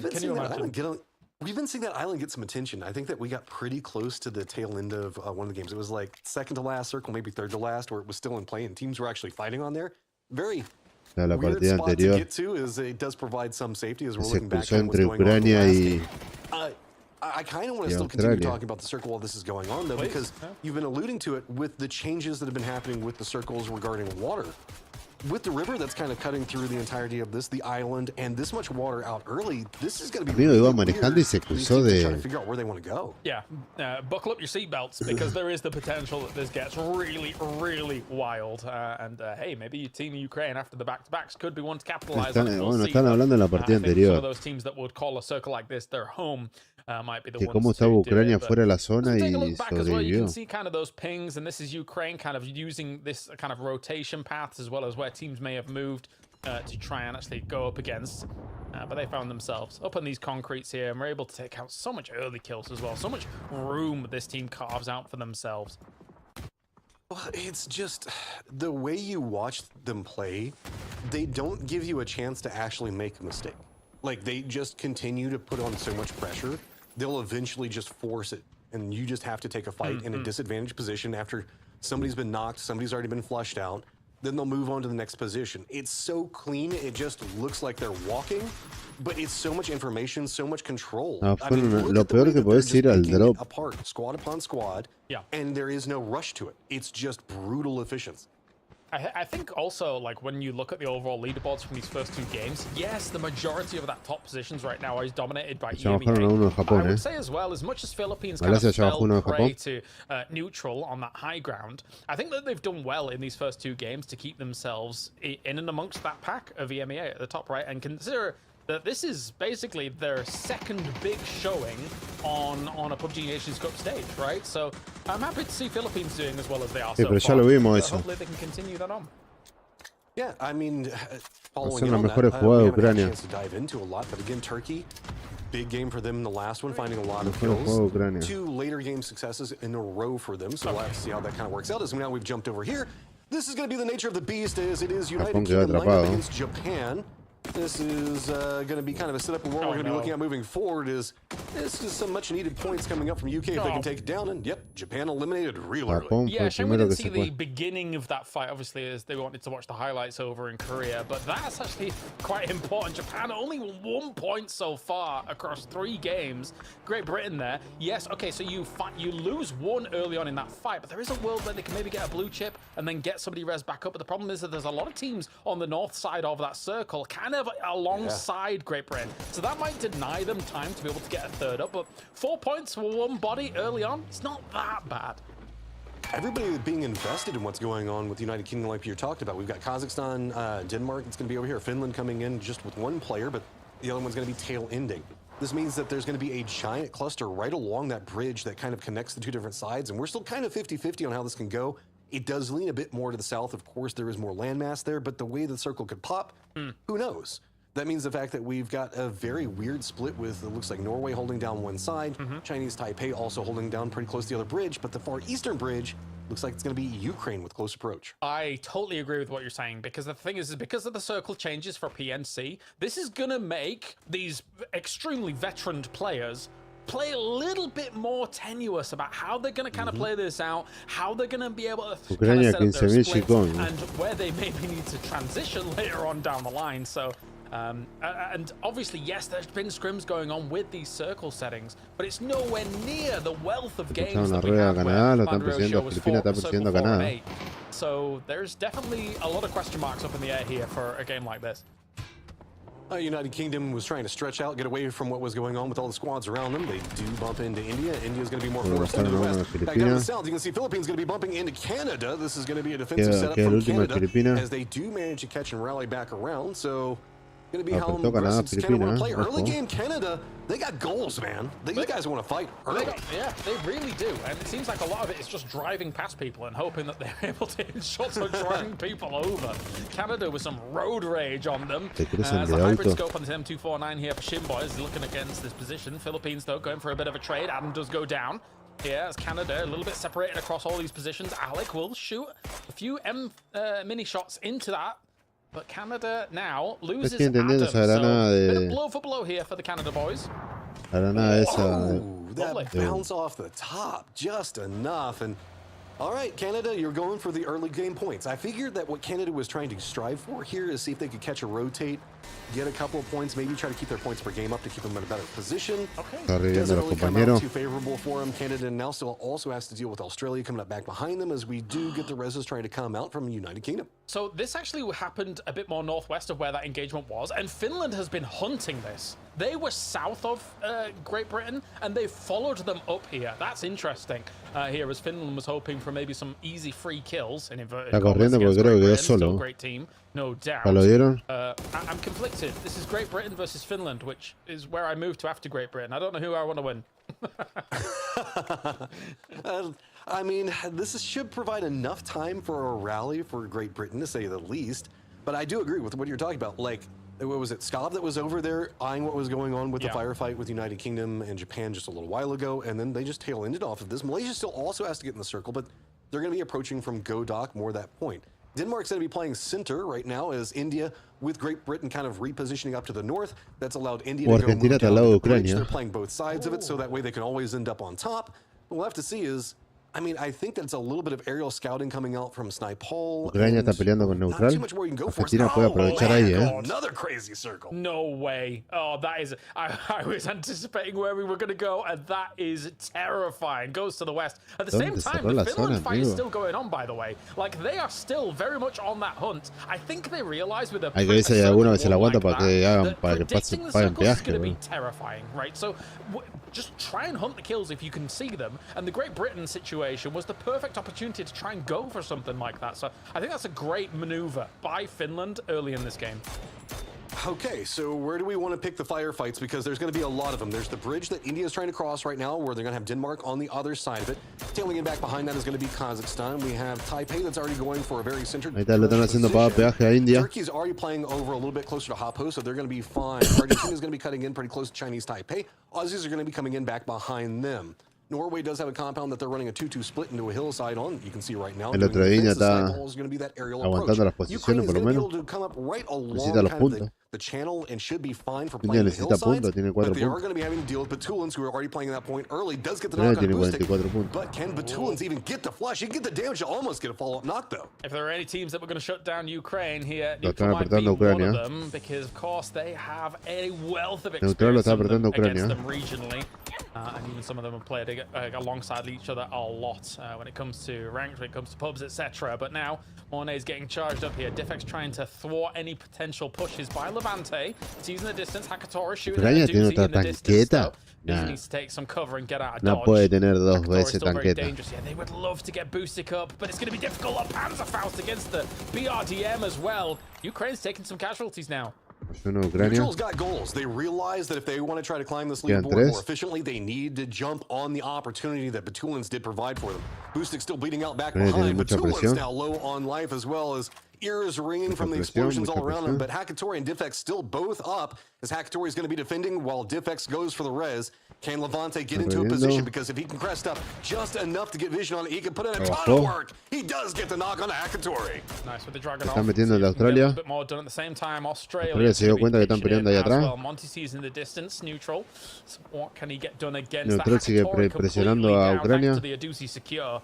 Neutral doing some good bits here, basically saving the rest of the lobby at the moment, but Diffex says no. Batulins insta-down. Oh dear me, that's going to cause a few problems. IGL, though, maybe he can lead from the Primera kill para Ucrania. The blue chip after the fact here, but Lou does see him Neutral no se deja intimidar. Good shots, doesn't quite get the finish though.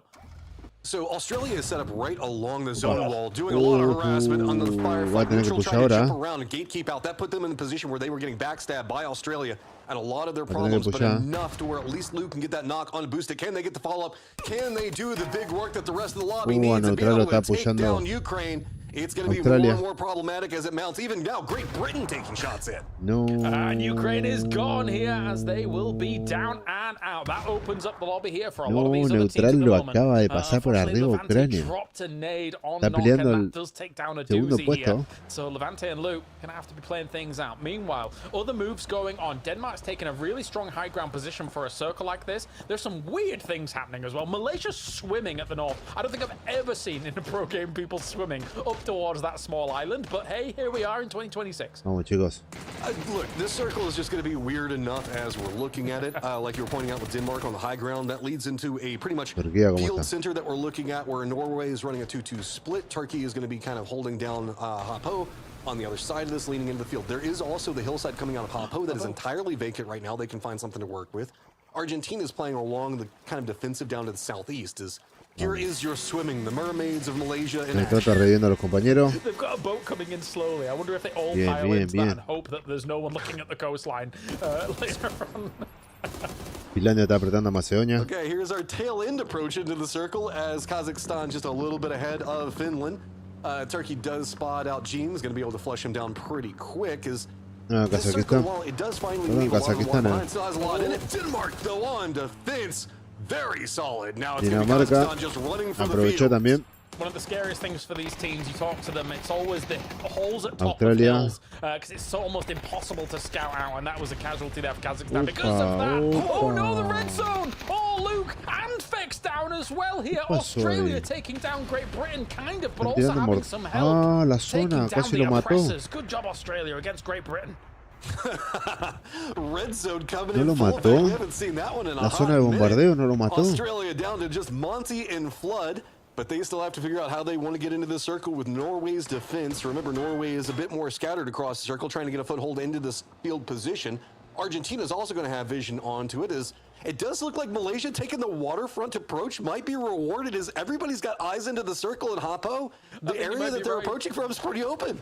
Yeah, I think you might be right. They might actually just make landfall because of it, which is an interesting one. But Macedonia está cruzando en barquito. Sure, I mean, technically, like there is small moments here where you should be in earshot of this boat. Lo tiene neutral. Realizes, but he's just on his BRDM. I don't think there's any reason he should be getting out of this other than just using it as cover and maybe taking some shots. But you don't want to be giving up the BRDM, so he wants to try and get back to wherever Lunlun may be and set up shop here.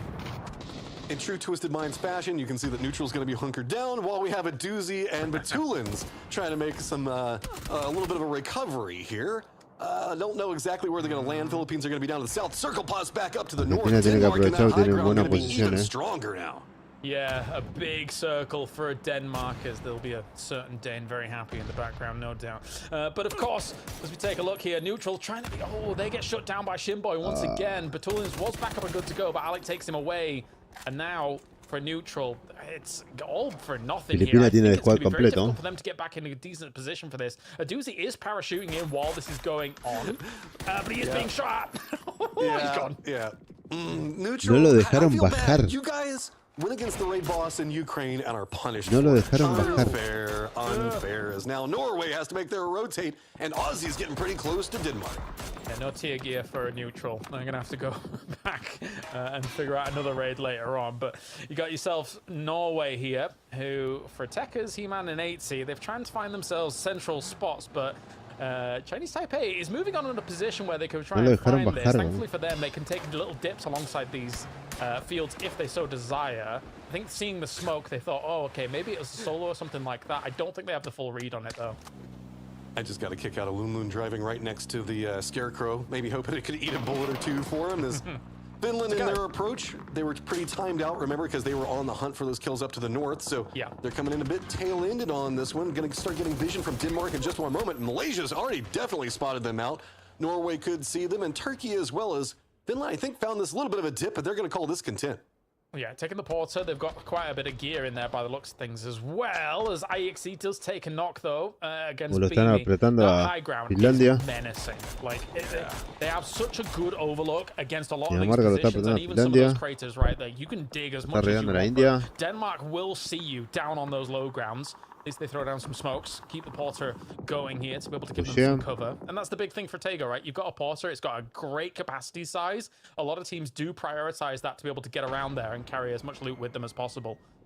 India has gotten pretty close to Denmark and now been spotted. That means that Denmark can't necessarily harass down into the fields as much as they wanted to. Aussie's still on the other side of them, so a little bit of a reprieve coming up from Finland in a very needed moment. Looks like they might be just trying to dig out a couple more holes to get some space, a little bit more safety. Finland does have to keep an eye on that bay back behind him because it has been aimed and controlled by Malaysia. Still staying aquatic, but finally managing to make landfall. Yeah, that second nade setup wasn't just about Denmark shooting at them. It was also just in case they suddenly have, like, mortar fire raining down on them, right? Like, you cannot be in the same crater all as 3 players. So, good stuff there by Finland to show up some defenses. They still need quite a lot of points to start catching up with the top leaderboards at the moment. It goes forwards against Argentina. Chinese Taipei embroiled in a fight. Argentina lo repliega. Argentina repliega el tanque. Filipina quiere aprovechar. There was too much util going up against them, so they had to get out of dodge from that Filipina quiere aprovechar. Notice the position down to the south where Philippines are playing for. That's been a hillside that's been getting some control of the south, so it's been pretty much them and Denmark uniting to take on everybody that's down in the fields, but it's pretty much going to cut out everything the Philippines can work with as well as hot post. That means that Turkey's still going to have the compound where Celtic's going to be playing from, and it's going to be more where does Philippines even go for? There's a couple crossroads and safety that they can play, but that is going to open a lot more safety for the teams playing down to the south, no longer having that hillside in play.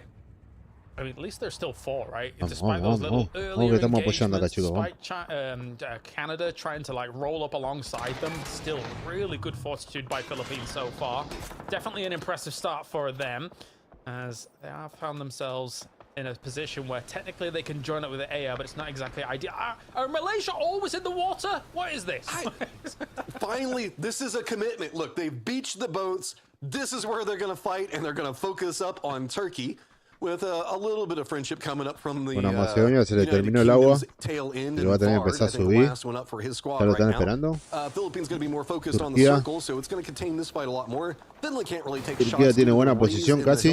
Leading into the road, so this is going to be its own arena, but I think the Turkey's already got the timing ahead of this one. It's just Macedonia le está apretando la zona. behind that's going to be watching this. I must say, I have a soft spot for Malaysia. Every time we go for PUBG esports, it's always been an absolute treat, and I'm hoping we can see some results from them. And they do take down Fard here, so not too bad a start here to be able to get things going. Also able to get into the buildings and then start making some transitions. Very important. That said, though, now Denmark does see Australia as well as India trying to make a move on their position, but Denmark's had a great amount of time to be able to fortify this position. And Baby goes absolutely crazy once again. He has been knocked at the moment. Here comes the reinforcements, though, to try and deny it. India just coming in full force right now. Denmark was not expecting it. Dinamarca está apoyando a India.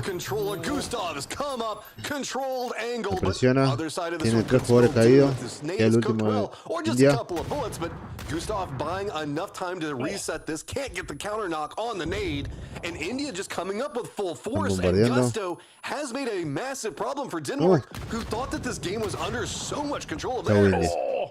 100% Denmark is the kind of team that wants to finish this fight fast and get those reses off. You saw instantly, as soon as those knocks came in with that nade, both players from the team started going for the res straight away, knowing that that was the perfect opportunity to be able to get them back up, realizing that they weren't going to be able to finish that fight off as quickly as they would like. That was picture-perfect execution just then from Denmark. Oh my God! It's a banger!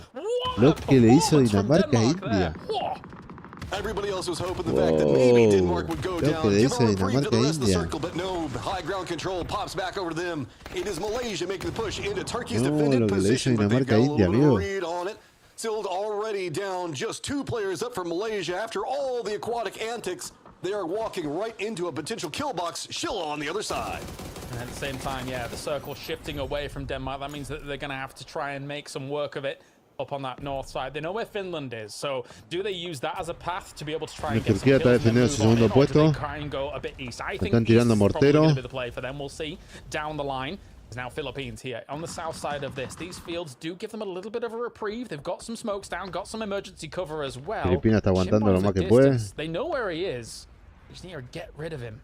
Tiene un compañero abatido, Filipinas. Full on fields. There's a smidgen of the hillside that Denmark's been playing still in play, but it doesn't feel too comfortable to play from. And this is kind of what you're looking at when you look at the fields. It is just destruction, mortars, explosions, and Turkey, Finland, Denmark now all have to move right down into the trenches with everybody else. And copy time. Great work. I think Turkey on the west side is actually moving in at a perfect time here, considering that they have the buildings now moving up to what is a little lip alongside one of those fields. That might mira cómo le cayeron justo, está reviviendo a los compañeros Filipinas. Weathering the storm, and Shinboy is gone, so that gives them a little bit of maneuvering room. Mixon though crashes in on this northern side. Monty, he lies down for the shot. Mixon to take him out. What a little spot he was in. He was burrowed in like a wallaby. I don't think I was good until you said like a wallaby. All right, so Monty at least managed to get the knock on to 1. So Denmark's got most of the control up to the north. Finland still could be a problem for them. They're trying to figure out how they want to move into the circle. They did spot out Denmark and how they made that shift down the hillside, but Finland's got just pretty much open field, and I mean open field with maybe a tree or two, a little bit of a defilade in front of them, but nothing really that you want to work because it's going to be vulnerable from Norway's position. Turkey, like you talked about, got a great spot down below them. I don't know where Finland can go without taking a fire. Mala idea atrás, Baby taking some shots. Oh, Sasa through the foliage as well. Mala idea ahí atrás, amigo. Dinamarca. Oh my God, Martin was right. Beanie is him. Oh my days. No. All right, well, Denmark's got control of just about everything to the north. Norway still has a player over here, as well as Kazakhstan, and you can see that instantly turns back over to him. Denmark now flooding around the sides. Down the south, Argentina's starting to get some vision as they move up closer to the road that they were using for some level of control and safety, but it looks like Philippines going to continue to pepper in shots onto them. That means that Denmark gets more maneuverability up in the north. Yeah, man. When you get done, you know exactly where Denmark has now moved into position, as now smokes do go down here to try and get yourself towards some of those craters. Ermac still alive here for Kazakhstan. It's been a rough 3 games for Kazakhstan to start things, and that's a good knock, though. Really nice underhand against those smoke positions. Kind of anticipated where He-Man was moving, so at least a kill on the board. And that's big information right now for Kazakhstan because they know that they have a little bit more breathing room, and that circle pop definitely helps. Now Ermac can provide some cover for the rest of Argentina. Y a Turquía no la apoya la zona. How ¿eh? Denmark's positioning is going to be playing. I said Ermac for Argentina. Stupid colors matching just a little bit. Apologies about that one. Now Turkey's got to make a move in, and the Philippines as well. Vamos, chicos. Argentina How long dependiendo. has it been here? I want to scroll back on the map. It's been a while. It's been a very long while. I mean, it's working, right? Like, if you get a shack like this, you know, and you're set up, and admittedly they lost one much earlier than all of that, but at the same time, the story really has been about Denmark as well as Turkey holding down their positions and being able to play on in. Denmark, though, I think has an amazing spot to be able to convert on this game. So Turkey's going to be trying to play to make the crossroads position work for them. That means that they're going to have to pretty much push across the field where Philippines can do a lot of harassment. You can see that the road just to the left side of the screen that Philippines are playing next to isn't necessarily the biggest incline to work with as far as cover goes. That's going to be other side where Turkey's going to be trying to play from. Norway is going to be in the center of a lot of this one where Turkey and Philippines are going to be kind of focused in. But Chinese Taipei is still going to have to deal with Argentina and Philippines in approach and the other side of the road from Turkey. All of this is just stacking up more favorably for Denmark and Norway's positioning. Bien, dale, Kim. He's Philippines in the distance. Philippines have great fortitude, man. Like, yeah. I'm still so impressed that they're still alive in this game. Vamos, By all rights, at this point, they should be dead. Down on that south side. Doing all right for themselves. Capitan with a great post through against Xavier there. I think Philippines realizes, yeah, we're probably not making it further into this one. Amigo. Okay, so there is the opening for crossroads. Argentina now on one side, Turkey on the other. Denmark still trying to use that little bit of high ground that they've got control over. Turkey has also managed to kind of squeeze their way over next to this rock, providing some cover and a very open field, because this is the entirety of the circle that we're looking at. That is Turkey all the way over into Denmark, so both sides of the circle are already available. Okay, can they line it up and time it? Well, it's going to be rolling right up. The explosion does stop it out, but that's going to be close enough. Do they even expect it? Did it get exploded? No. Shot out. Shot out, shut down. Good stuff there by Turkey. Once again here, as now they're able to greet them on forwards. Captain, though, good. Does go crazy. Starts things off against Cole Marco. Can he get a little bit more done? Everybody else is knocked at the moment. There should be more Turkey reinforcements coming in and shutting this down completely. Wait, where are you going? On the left-hand side. Okay, it's in a bit of a smoke. Colored smoke. Didn't realize. It was very, very transparent. There you go, though, as he does actually spot him on out and takes him down. That is Schiller Cole Marco being able to shut out Argentina.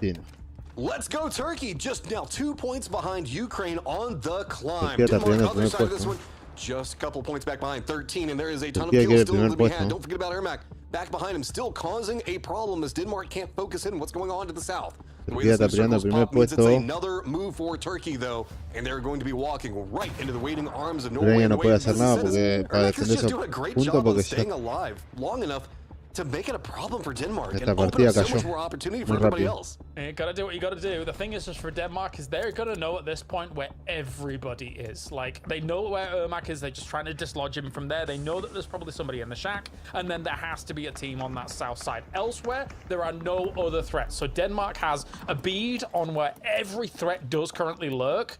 Oh, but they might not know that Ermac has a Panzerfaust. Can we talk about trigger discipline? How long has he been dealing with Denmark and still has that in the pocket? Waiting for the opportunity. Does the patience pay off? Doesn't quite get the knock. He tried to follow up with a couple of shots, but it just wasn't there. I can respect it. I don't mind a little bit of a longer range Panzerfaust shot from Ermac. Now still somehow surviving with some of these smokes. Doesn't have any more left though, so now he's gonna have to make a move, knowing that Mixon and the boys are gonna be overlooking this position, and he sees him jump peeking as well. I think he might have just seen the top of his head there, so was shooting in that direction to be able to shut him down. He saw the transition. Surely he got to shut him down. Yes, he does. The timing on that was almost so good for Ermac. So Turkey used the opportunity, what was going to be going on, the distraction in the north, to get right up on top of the circle. Now found themselves in a little bit of a safer point to play from.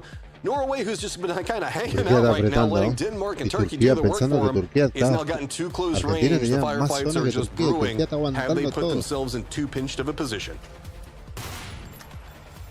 Foldable shields, a lot of opportunity here. Beamy almost at the 1K club, 928 damage at the moment for Beamy, who's looking absolutely bonkers. What a performance from him in this game so far, and he continues it on. Celtic down at the moment here. Medabay did take down 80, coming out of that shack to try and do something as well. Tekka's on the back side of it, burrowed in, but surely this is a Denmark victory match for him.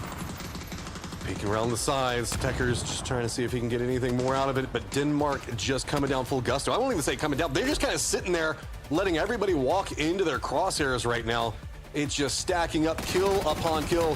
Tekker sneaks around, tries to see if he can get something out of it, but the angles just aren't there. Turkey's going to take him down, but massive cost. Schiller, the last one up. 16 kills. Can he make a miracle happen against Denmark? I just don't feel it. No, they will be invading onto this position. Get in the rowboat, swim along. The Vikings are on their way, but Schiller, crazy stuff to get things going. 1,100 damage at the moment. He's in the blue, though. Surely it should be done. I don't think they know exactly where he is. Does he have any lethal nades? No, he doesn't. He has to come out of here. He's gone. He's gone. That's Denmark here with game 3 victory match for him. But hey, Schiller tried to make it a bit crazy. Let's go ahead and tack back in our other friends here as we're going to dive into all the action as Ukraine finally doesn't get one, Gibson.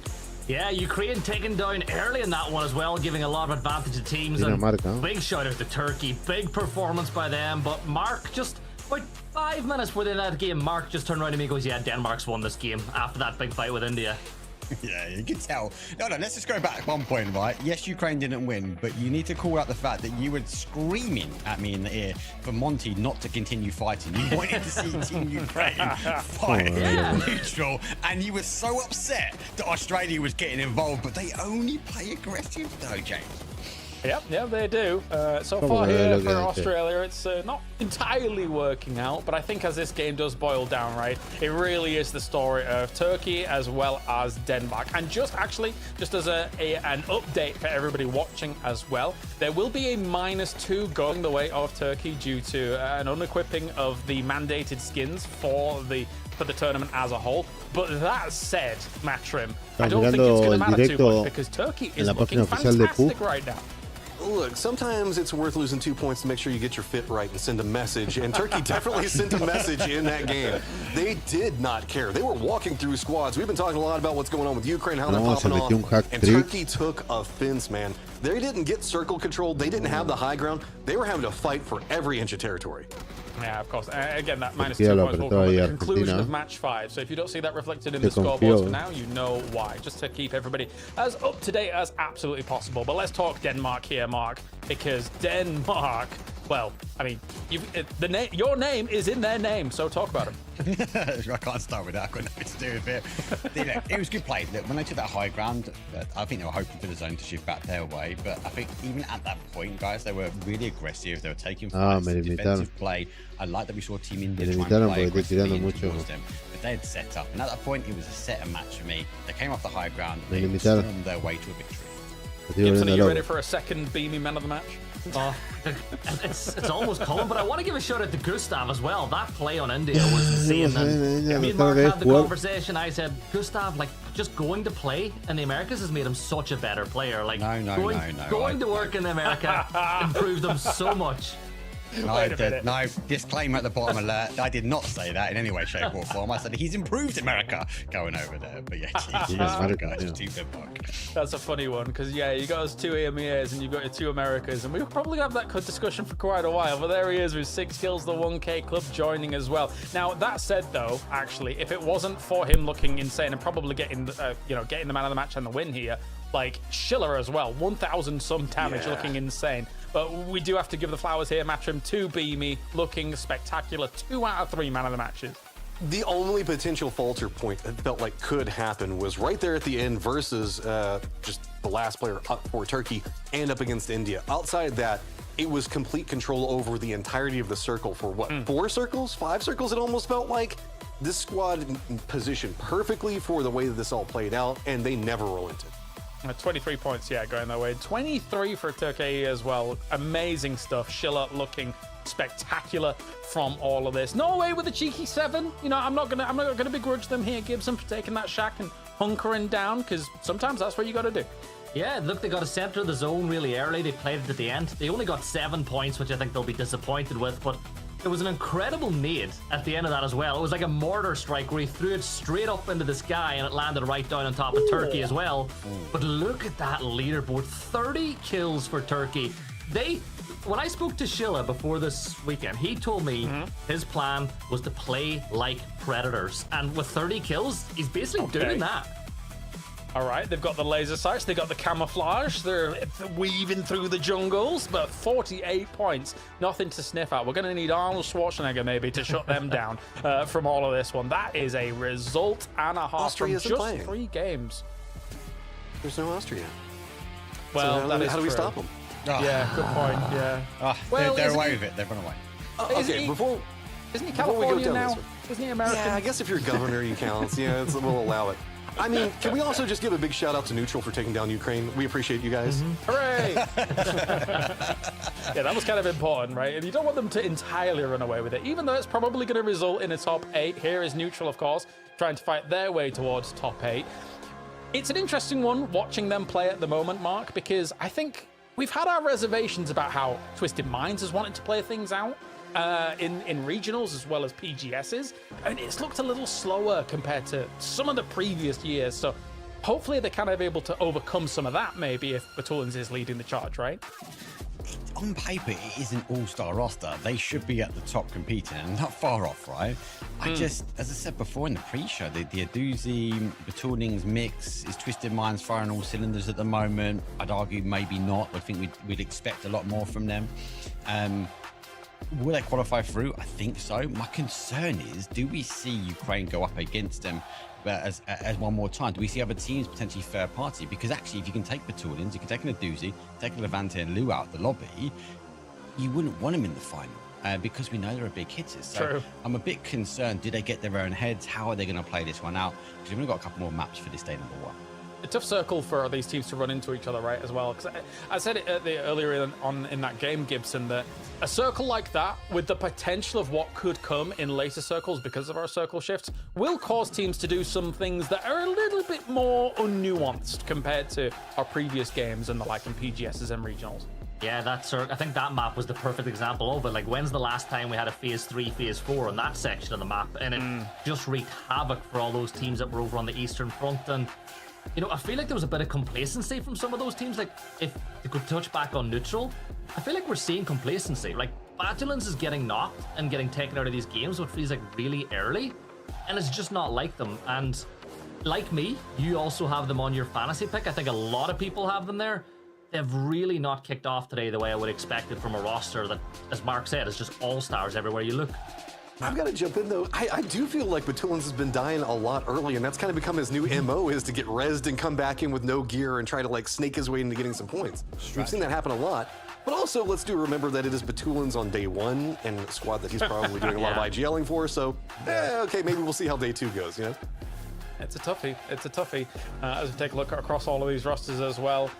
For Norway, again, having that position wasn't too bad at all. I think that seeing them in a position like that as well. Do you have high hopes for a team like Norway here, Mark, considering the lineup has some strong veterans on it? Yeah, back-to-back games, they found themselves in really good positions. They're not quite closed out as I think they wanted to. With him and obviously in that last game being very much down on that sort of outside, it's hard to get through, right? Especially to try and punch a hole through teams in open terrain. But if you look at obviously where they're making the play, teams obviously looking at those calls where they're finding the right spots. They just need to keep that point average up when it comes down to placement, and I expect them to go through. When we look at the finals, if they do go through, I can't see him taking on the likes of a team Ukraine, but for this lobby, I'd expect him a top 8 at least. I'm watching as team handlers, and Denmark is concerned that their 4th player is not there just yet, but the lobby looks like it's going to be going. I think that's the sign. You know, you see the fear in the player through the eyes as they're like, where's my remaining teammate? Because we are now getting into game number 4. We are ready to rondo, and I am scared of this map with these circles. Let's figure it out as we give you over to Gibson and Mark for all of the action. Thanks, James. And Mark, like James said to me earlier today, this is the map that he was most worried about when it came to the land ratio shift. And, you know, with a flight path going right through the middle, like, how much havoc do you think we could really get here in Rondo? I don't want to say anything. I don't want to jinx it. I think the guy spoke too early about that island in the last one, so I'm not going to say anything from that. I just Cuarta ronda, chicos, the organised chaos, should we say, unfold. This flight path, though, is a south towards the north. It is pretty much going through the middle, but I do want to allude to that sort of middle pack, right? We've got, I'm going to say, the Na'Vi and the Twisted Minds drop. Those sort of teams, rosters going in there. Will they go head-to-head early? That's the one I'm waiting for. Yeah, we spoke about it, and we've seen maybe even in just the team version where Na'Vi and Twisted Minds have been fighting a little bit more often, so maybe we might just see Neutral and Ukraine pushing towards each other, particularly with the fact that this flight path will allow a little bit of time for it, as Denmark, one of the earliest teams off, they'll send Keter all the way over to Rinjang to secure a vehicle. But, Mark, what do you think of the new tempo? I actually think that these games feel so fast with the changes we've made to the circle timings. I think it's that. Plus, let me add the caveat. This is an all-star roster, right? So these are the dream teams, the players across the world. So I think that aside is also going to help out. And that's why we're seeing some of this sort of early chaos. Vex will go down. Team UK is going to be there for the defense. Not best for driving. He's got a gun. Run! Pasó por arriba, poor Team UK losing another player. And maybe another option will find T-Bone as well. And, well, those blue chips, I think that they will be able to get them back a little bit later on because they'll be on the way for. You don't think that? No, he's putting it straight in the car. There's one. He's going for the second one now. Right, yeah. Go tie up with the rest of the guys in Team UK. It pains me to say they're playing match number 4 as a duo. What did they do to poor Chinese Taipei for that to happen? Team UK going to get slammed as we have a little look at what happened in that last map and how Denmark managed to get the win. You see, like when you get a circle shift like that, Mark, and you're already pretty much in the good position for it, it set Denmark up for the win, but they still had to go ahead and secure it. Nixon played really well in this map as well. Really enjoyed. He took the high ground, caught the rotations, and we know Tego and Rondo these kind of rotations. And then it was just that Beamy one with his skin on. Absolutely loved the level 3 helmet. He had the Groza, but he knew he had to try and get that player. And actually, arguably, he sacrificed himself at that point, Gibson, to get rid of that kind of critical player away from the lobby. And are they playing well, Mark, because of Avenger or in spite of Avenger? That's the question that James wants answered here. Because these shoulder rubs are on point. I love how Martin always makes the camera at the beginning as well. So GG's. It's because he's so tall. They set the camera up. They're like, right, we'll give you, like, they'll put the cameras of anybody below like 6'1" won't show up, and then Avenger just walks in frame. Like, I don't think it's beers the bottom. That's too antique for him. Him and Itzy are like two of the tallest players that we have in PUBG, man. It's not even funny. It's pretty bad. But look, he's making calls. He's making the right plays from the team. They're playing this level of aggression. I love this defensive grenade out from Monty Mixon, though. Again, showing what he can bring to the lobby. And this team, Denmark, looking strong. They've not found the circles, but they found the kills. Yeah. One thing I always like to say is if you need a win, get a Finn or call it Winland. It's not really gone the way the Finns would have liked it to go so far on the day, but let's just look at how this is. You were talking to me about Mixon here. You're like, he's not the strongest player on the team, but when your weakest player is as good as Mixon, you'll be all right. And he pulled off a huge play to get them that victory in the end as well. Loves that play from Tekers. The Hail Mary at the top here picked up to Turkey, but Sheila just showing that he's world class. Which again, you got to look back when we look at the PGS circuit. What's obviously happening with their team and what they're going to do coming to the second half of the year. So, lots to be said, but again, all-star, it's PNC. I can't wait for the weekend. Whenever we see the real big hitters coming in, you know, Vietnam back in play, Korea, China, USA, like it is going to be so much fun. And I suppose we'll give a shout out to Germany as well. I believe a Cole back coaching this year, but Vard, he's going to line up the shots towards Chinese Taipei, but elects not to go for it. Doesn't want to bring the attention towards himself. But what's the best case scenario for Team UK now, right? They're down early. This is going to be tough. It's down early and out of zone as well. Got to remember in the southeast corner. So they're by Tinlong Garden. They've got to rotate a real long way to get in. Maybe a glider, stay in the air, stay out of sight, out of minds, maybe, or play the edge and just pray the zone sort of shift back. It's got to be a survival game. It's best of 10 over the survival stage, right? So one bad game, you'd accept it. We're not playing a best of 5 just for the survival stage, and they are on the cutoff point at the moment. So you kind of take it. It's a bit of a reset, though. still a superstar. Tiggleton, 92 kills, 5th all-time when it comes to PNC. And you'd imagine that if they play, you know, with them playing in the survival stage going into the weekend, they will be dating expert, by the way. Okay, Tig, but... he's number one. He's number one. He's getting a win. Give it to Tig. That's what we want to see. Are we trying... What sexy lad, that's Tig. Our production trying to find Tig a partner. Is that what's going on here? This is PUBG dating game now. Come on, this is what we signed up for. This is why me and you've been matched together. A match made in heaven knows. Tig charging his way forward. The opening knock from Australia. Given opportunity. I think Australia, it's a chaotic team. They're going to go for some kills, but they can disrupt a lot of these big teams that want to play a bit more controlled. Yeah, sitting outside the top 8 now as well, so they want to get some points on the board, getting closer and closer to day 2 as IXE will peek over towards Tiggleton, lands a nice headshot with the Mini 14, but with the knock secured, Australia really want to push into Finland and get these points, and you can just see them sending Monty out to try and get that off angle. They're trying to find the off ankle, and they're trying to apply that pressure. Scav trying to find safety, but I will not allow that, so he'll be confirmed out. Point will go on the board now for Team Australia. Give a potential opening now for disengage and wrap their way around, and for Finland get the opportunity to get that blue chip, and Team Australia stops applying the pressure. Yeah, it's a point on the board for them, though, as they look to just add to the tally that they've put together already. As Pipa, congratulations, recently got engaged as well. I actually really like this Argentina roster. I said it to you already, Mark. They won a few maps last year at PNC. You know, they've got players playing at international events. Capitan obviously didn't get to attend the one most recently, but he did spend some time inside Europe. I think Argentina could do well. Like, I'm not saying they're going to win the event, but I definitely think that they're more than good enough to be in the top 16 going into the weekend. Yeah, you obviously alluded at the very beginning they're going to be aggressive against Team India. We saw one map so far from that, but for whatever reason they've disengaged, but they definitely have been aggressive though, and the level of aggression unfortunately keeps going the opposite way for Great Britain. Michael will fall down. That means Team UK are now down to a solo player. It is Vard. We know he has the opportunity to provide that level of expertise, but as a solo, they've got to stay their heads down. Yeah, India picking up a lot of easy kills so far. They only got 5 on the board so far, but it feels like the kills they are getting are just being delivered to them pretty nicely. Norway, they're rocking up now towards Turkey, who are on 48 points, but remember there is a 2-point deduction to be added at the end of the day. But Turkey so far, the pick of the bunch, just constantly in top 4s, Mark, picking up kills for fun. This is a completely different roster than last year. Top 4s, top 2s. Yeah. Second. They are the most consistent team when it comes down to placement. They are sitting at the top of the leaderboard though, 48 points over 45 for Team Ukraine. So to wait and see. The zone obviously is about to show us which way it's going to go.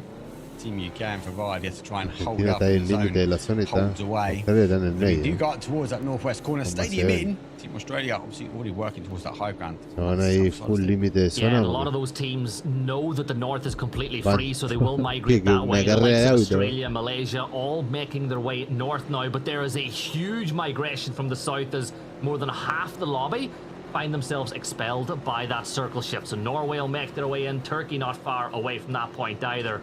But Mark, this circle, it's going to be fun for sure, because you've still got Stadium, Zhaotin, you've got a couple of those glass towers, and let's take a look at some of the paths to the circle we've seen already. Yeah, and it's going to be down towards that southeast corner. A lot of those sort of paint shop lines are going to be working their way in towards that section. Obviously, to try and find that time, a lot of teams going to try and clash here. Turkey is being one of them, though, as they've received a knock, and the confirmation has been done, not just one, but 2. And they look like trying to get as much back as they can. Maybe Turkey won't be able to survive this one up. They're down to a duo, and they're getting chased down. But when you're chasing Code Marco, he's got a bit of a fight. Yeah, Marco getting shot by Aya, and Aya will find that knock onto Marco, and he's the last remaining player for the Philippines here. Couldn't get turned because of the pressure, but Celtic, the same, will try to prevent them from getting this res off. Spots the player in the open. Celtic will see Ketter steal that kill away with the bolty. Marco picked up by Ketter now too, as Denmark managing to pick up the pieces here and add to their impressive tally of 42 points. Gets up, looking for the final shot now. That's great, the connection, but he does pick up the kill. Denmark up to 3. They hold the position, but if you see from the team, they hold multiple angles. Beamy's actually a little bit off in the scout mission up towards that northwest. It is phase 2. You might be hoping and finding opportunities of which way to go or where they want to apply pressure. But for the Philippines, they're also down to a solo now. And no opportunity to work his way back. Oh, K-Mine, please. No! UK out. Yeah, Canada picking up a point there, and they desperately need them sitting in 14th place on the leaderboard. But with a BRDM and all 4 players alive, let's see if the Canadians can finally get a bit of marching going in this game as we jump on with Kazakhstan and Argentina, and Emmy finds that knock onto Ermak, who was scouting it out, and that should be another point on the board for the Argentinians. Yeah, Grenade goes over the top. Does the molly from Capitan. We get that confirmation. So Argentina find their first point now. They held a very critical compound, especially on this east side. A lot of these teams will come looking this way on that next zone shift. So for Argentina, they've got a lot of to balance on the rest of Kazakhstan, though, which is further towards their southwest corner. Yeah, Finna rotating in. You can see they're just behind India on this rotate, and whether or not they elect to take the push, well, Finna's going straight into the middle of them, so he could come under heavy pressure, and those good shots will force him. Oh my God, he's drawing him in. Yeah, he's drawing them in, but can the rest of Canada take advantage, Mark? Was Canada being cheeky there? Were they trying to lure him into a little bit of a trap? Maybe not. They have disengaged. They've worked their way back. Canada have to rotate their way round. Zone shift again back towards that north side. So Malaysia, they sit pretty much central. Again, we find Norway in really good positioning for them. So again, making the right calls on the rotations and finding a position to play from. Yeah, but Mark, look at Neutral and Ukraine. Again, they both rotated up from the same section of the map from that test track drop, and they find themselves only a few hundred meters away from each other, with one team favoring the north side of the stadium lake and Neutral a little further south. And you can just see they've got the mortars at the ready. Scav is going to come back in and join us as the Finns manage to get at least one of their 2 knocked players back into the fight. Has he picked up Ferris, though? That has worked their way in on that north side of the stadium. I don't know. I didn't quite see it on the camera. Turquía le queda uno. Ucrania tiene el equipo completo. Nitrous oxide, though, applied on towards that BRDM. It is steamrolling India ahead of them. They can't quite catch up. We go back towards the other side with Denmark, and Gustav, though, opens up against Norway. Yeah, Gustav still just trying to get an angle here on the other side. Spots Canada on the rotate as well, but the Scandinavian fight-off that we have potentially happening over on that side of the map. And you know what? People have been asking for a terrible joke, Mark, all day long. So do you know how the Danes get the boats into the bay? No, don't know. No, we're not doing this. We are not doing this. I'm not being dubbed with it. No more. That is your one for the day. Yeah. You give me one. Matt got one earlier, so I've got to get one in as well. What is with the NA cast? Terrible. Too much time with toffees. Way too much time with toffees. Nade's getting tossed in. Adams back up on his feet for now, and K-Mind is going to try to take the attention away with the BRDM. Allow the rest of the team to regroup, which is exactly what K-Mind is doing. And well, you spoke about Stadium. Ferris and Scav just meters apart now, and Ferris knows exactly where Scav is. Yeah, Ferris obviously worked his way in from here, so good play from him. He's obviously the IGL. Hakatori, for those that don't know, does do the kind of this co-IGL role for Team Ukraine. So it's kind of a dual approach. So either side, Ferris has the information that there's one in the stadium. It's Hakatori trying to piece that puzzle together on the south side. Ferris spots out Scav now, gets the shots off, and will confirm out that knock. And he knows that Scav is the only player here at this point in time, so that's another point on the board for Ukraine. Bustik! IX is going to fall, man. Bustik is nuts. Yeah, insane. And I think he goes underneath the radar because you've got Hakatori on there, right? And you've got Diffix on this, but Bustik is a big hitter for Team Ukraine. Brexit, final player now for them. He's on the hold. He's got to try and find the rotation round, but they know they've got the opening. Team Ukraine will crash in. For Ukraine, I'm just going to find the final body. Yeah, Correxi's just hiding inside the other building, and he'll just try to live his life out. But man, Bustik confirms out that kill. And I remember Bustik first coming into my radar. Remember when he used to sub in scrims for Twisted Minds years ago? Because he wasn't old enough to play competitive, so he could only play in scrims. And I remember just saying, this kid, he has everything it takes to be a big name inside of PUBG. And, well, Ukraine definitely happy he's on their team as things stand. Let's see, though, if Lou on Neutral can line up a mortar exactly where he needs to for a bit later on. Maybe even just use the mark to create a dip or a hole that they can play out of a little later on. I think just looking at the map, I think that's exactly what they're doing. I think they're trying to find an opening, potentially on the bottom of that mountain. Malaysia are ahead of them. Just be careful. Back towards Finland, though. He knows he might receive pressure here from Team Ukraine. So smoked off one side. Adelante, adelante. First, that north side of it. Yeah, and Argentina now know as well that they've got to kind of play their way out with the blue zone, and instead of waiting for Kazakhstan, they want to get closer to the circle. You know, hold them out closer to the edge so that you don't waste too much time, because Canada are being held on the north side by Kapitan, so that allows the rest of the team to focus on any Kazakh rotate into the circle. And our Kazakhstan in 10th, not really playing at the levels we might have thought we could expect from this team. No, I think the Hobra entry point for them was going to be interesting. I have to wait and see how that goes. Hakatori looks to the sky, finds one. Looking for the second, has to go for the reload. He's got the information coming this way. Krexi now gets involved, causing damage towards him and Chinese Taipei. They have to go towards this northwest corner of stadium, but the zone is moving in. Diffix, though, is moving on up as he finds a kill with a doozy. Yeah, this is the big one as Ukraine managed to push back that push from neutral, and I thought that neutral were really hoping to pick up a few easy kills, but Denmark and Norway, that Scandinavian fight that we were expecting to see a while ago, is now up and running as Argentina finish off Kazakhstan. But all 4 players up for Denmark here. Norway looking to hold them at the edge of the circle as Mixon just puts down some cover so they can start climbing that, you know, that hill towards Norway. Yeah, Norway obviously positioned here. Denmark losing the zone. They tried to work their way around, took some shots from Argentina like Kazakhstan, but they've got to be careful. Mixon dodges the molly, has to be cautious, backs away. Keta does find James with a grenade that might open things up now as Norway have to get to the defense. Yeah, Tekers peeks on the side, doesn't really get any damage off of note in the first one, but James is down. Molly being thrown by Ketter, but he's aware of a flank on the other side as Itzy is forced out of the dip. That great Molly will take him out of the fight, and Gustav's nade is even better. Down he falls as Gustav's nade play has been so good so far today. Yep. Off the backboard, back towards Ainsley is not be good for him. James obviously is already down. Tekers on the off angle. There's a bit of a trench to try and dig his way out of, and Ketedo working his way through the smoke. You can see over the top of it, just trying to get the information. So you can see, actually for him, the rest of his team falling around. Now comes a charge forward. Beamy charges on, and Tekers, though, launches a barrage of shots towards him. Yeah, but Beamy takes some damage in return, and Ketter's getting hit by He-Man as well as Denmark. They're up against one player from Norway, but he's not done fighting yet. He-Man trying to rotate away, maybe get his way to the Pika bus. Can you get there? No, Japan are starting to shoot him, and it's Goni from Japan who cleans it up, and down fall Norway. Another point though for Denmark. Turkey looking for the breach now.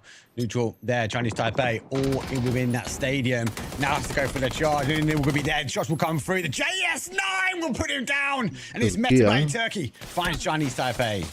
Yeah, but now coming under fire from Monty as well as Australia try to hold them out. Remember, the blue zone will start closing very soon, but keep an eye on Batu on the stairs with the shotgun. Could ruin their day. Argentina, that's another knock for India. Oh no, DraftKing! He flips around the wrong way. Argentina deleted by India. That card did not land nicely for DraftKing. India defensive. I was questioning why were they not pushing down. That's because they've dug themselves a trench. Here comes Canada. It's going to be chaos. Malaysia get involved. K-Man going to try and run him over, but he gets in the car in time and takes huge amounts of damage. And Gustav puts Finn down. Yeah, and Finn has been knocked, but Diffix actually from afar got that knock onto AJ, and K-Mind is trying to steal it by reversing into him, and K-Mind will pick up that point for Canada. Now he'll try to just drive on off. Remember that BRDM providing so much cover as Denmark start pushing their way towards the rest of Canada, trying to get more points on the board here, Mark. Love the aggression. I love the aggression from Denmark. They've picked one side. Now they play forward. The BRDM, well, it's going to have a big factor. Adam, though, obviously looking over. Malaysia already pitched up. We've got Team India, though, that has entrenched their way. It's going to be chaos Gibson on the southeast corner.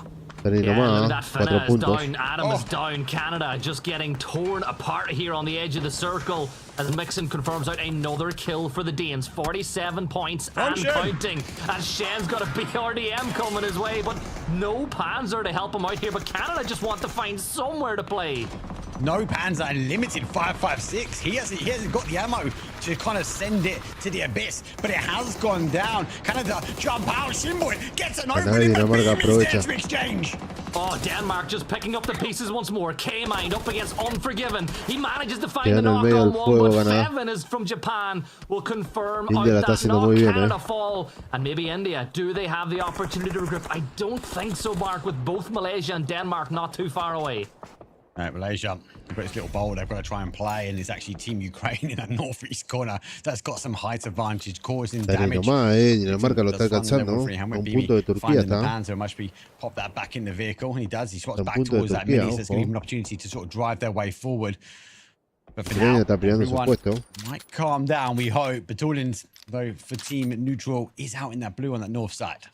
Yeah, look, that 5 kills for India so far, and the circle actually shifting their way now, as well as Australia, Ukraine, and Neutral all need to start making their way inside that next phase. Japan, Mark, it's pretty much felt like Japan have died on the road every single game so far, and for once they find themselves in a pretty good position in Game 6. Japan climb their way off the bottom.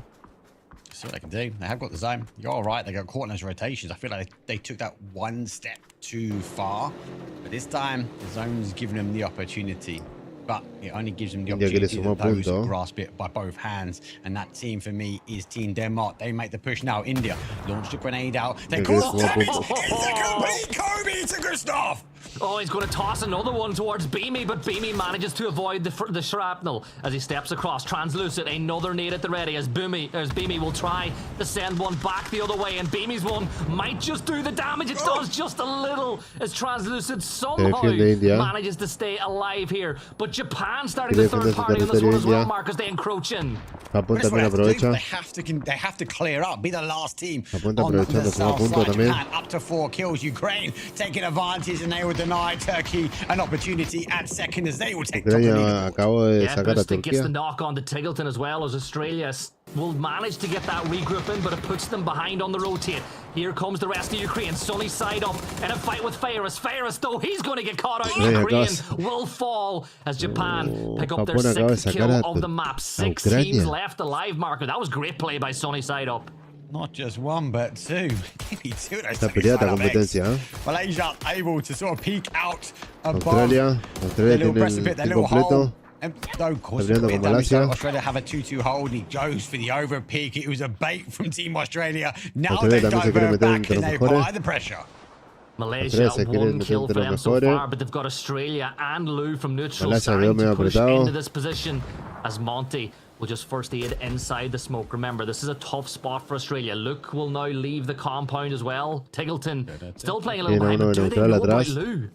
No, he's been sneaking his way in for a little while, and he's got the cover, the foliage. Get away from him. Malaysia, Shen, launch a grenade out. Neutral caused some damage. Now they play peekaboo over the top. But what worries me here from Malaysia, it's only one peeking over at a time. Tiggleton coming in on the other side. They're going to close their way out. They're going to get the information. Malaysia go for the rotation round. But for Neutral, though, when does Lou activate? Yeah, this is great for Lou. This is a distraction. It's going to get more placement points. Maybe even a few kills he can steal away a little bit later. Monty tossing that nade up to try confirm the down. Maybe even get Flood back up, but pushing up as Empt as he tries to just preemptively strike onto this team. Shen will find one. Empt steps into cover. Tiggleton finding himself in a world of trouble. More damage being dealt as Luke 12 steps up. He gets that knock. And Lou steps up now and he falls. Oh, it's so close. He saw so many dead bodies in front of him. So many points potential, but Lou will go down. Shen, though, final player here from Malaysia for Team Australia. They're down to Luke 12. They have the opportunity to try and get the res. No other team can sort of sweep their way around. Japan is waiting in the wings, but when does Feven take to flight and take the north side? Yeah, but look, Luke has delayed this res for so long that it's allowed Shen to wrap around the other side, and Luke 12 will get 1 kill confirmed. Shen finds Flood now. He's in that 1 versus 1 while Monte steps behind the tree to get the first aid. But this is Australia very slow on it, Mark. He's got one clip as well. 41 bullets from Shen. There's 2 bodies from Australia in front. The flash comes over. He doesn't need one. He's got a half a clip. 21 shots. And Shen put Australia down. They lined up perfectly and Shen knocked them down. Australia go out. Qué buena pushada, amigo. Esto está pero para cualquiera. Denmark 2 alive. India and Malaysia with 1 Esto player ya sí se puso interesante, Sunny side up. Just begins to interesante, quedan 4 equipos. Malasia acaba de hacer una jugada contra Australia. India también está sobreviviendo. India lo acaba de sacar a Argentina. Dinamarca que está aguantando también. Y Japón que tiene el team completo, quiere meterse en el podio, amigo. Defensive position in the zone yet again. One more time comes back their way. It's phase number 7, and it's a pretty standoff now. Shen will just hide behind that BRDM. He's got the dip for plenty of cover as well. But the question is, how many more points can these players get out of this game, Mark? You know, like, yeah, that's the problem. No ammo. I think Japan have to take advantage. Yeah, but Japan, look at them, they're sweeping on this south side. They've left sunny side up on the sunny side on the north. For India, there's no need for them to move. They just kind of let these India y teams Malasia están fight esperando and que look se for second place. están esperando el sonido de los disparos para ver para dónde pueden salir. But at La worst case retención, scenario, actually for Team Denmark, Japan are going to sweep in on the south. Yeah, Fevin, just peeking up over that ridgeline, scouting for the team. Look, Japan do not need to take any risks. You've got sunny side up, locking down the north, kind of feeding information as to what's clear and what's not. The problem is, Mark, that bowl. The center of the circle, there's a wide open bowl, and I think that all these teams are just, they don't want to be the first team to move, because you feel like the first team to move will see the first player get knocked. Yeah. Keta, he's the Baltic King. He hits a neck shot, should we say, towards Shen, so he knows he's got danger now in the south. Information has been gained for Team Japan. They swap over, they go for the heavy load on the north. They leave a player down in the south side. Fevin will have to try and sweep in. Denmark does have Beamy just about in zone, but can Keta make it to him? Yeah, Fevin just still playing that ridge line as Japón sabe que tiene uno ahí. Everybody just waiting. Japón sabe que tiene a Dinamarca ahí. I think India has done a great job of just keeping Snipeball as hidden as possible, but it looks like Japan are starting to bring the fight over. The nade from Goni is good. Muy pocas opciones tenía Malasia. Japón acaba de sacar a Malasia. Queda India, Dinamarca. He's going to come towards the dot, and it's in open man's terrain. Japan, Fevin does cause the damage. De la India de India. To try and work their way out. Gets the shot. Keta goes down to one, but Beamy's there to exchange. Dinamarca acaba de sacar a India. Malaysia is out, and it's a 4 versus 2. Can Denmark hold off the barrage from Japan? Yeah, Keter's still alive, as is Beamy, so you've definitely got 2 players who can pull off an upset, but for Denmark, top of the leaderboard, they're looking for that knock. Beamy stays in the fight, 5 HP, but didn't dip away just yet, and maybe he's going to punish for it. Goni, he's going to find one. Japan, they are going to take the victory from bottom to 7th, Mark. Big win for the Japanese.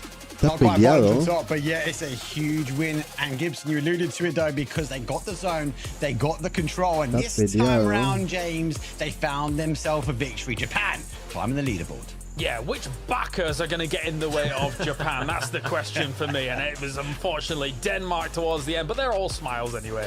Look how well they're doing so far. But that is a very important win for Japan, Matchroom, to be able to put themselves a little bit up this leaderboard for now. Ganbate Nippon, man. This is a big game for them because they needed it. It was a struggle, but they timed it well. There was a couple times I was a bit nervous that they might have split themselves up a bit too much, but they read the circle efficiently. Japón fue una victoria muy importante. Ucrania está defendiendo su punto. Else like that, they played it slower and are heavily rewarded for it. And not the craziest run I was maybe hoping for, but eventually we'll get there. I promise you across these next days as we take a look at things. And this was quite the hold. India as well, rising to the occasion, Mark, to get something done against Argentina. Yeah, they entrenched in quite early here. We do see the zone of play here quite a lot, so I like the mindset that they were hoping and praying for the zone. Look, they defended well. They did lose a couple of numbers, but when it mattered, they got again another team that's climbing this mid pack really well.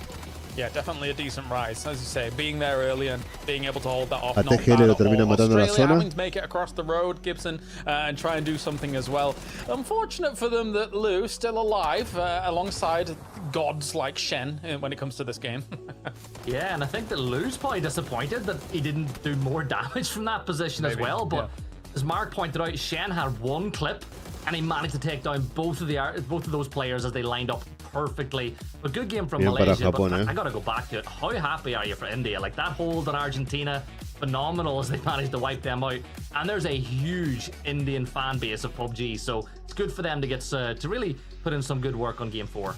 Yeah, totally. I mean, if I think back to maybe it wasn't last time, but like 2023, I think they got in that final like 14 points in 15 games, right? So already we're on a better trajectory.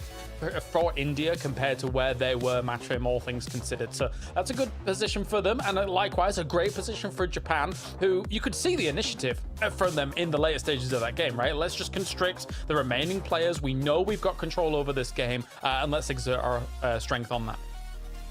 Boostic still walks away with man of the match, but you are dead on with it. Big game coming up for really India and Japan. Both India having to do a little bit of a firefight up against Denmark. It's going to make them feel a lot better, give them some better footing now the fact that they're realizing that they can step up against some of the best that are inside this lobby.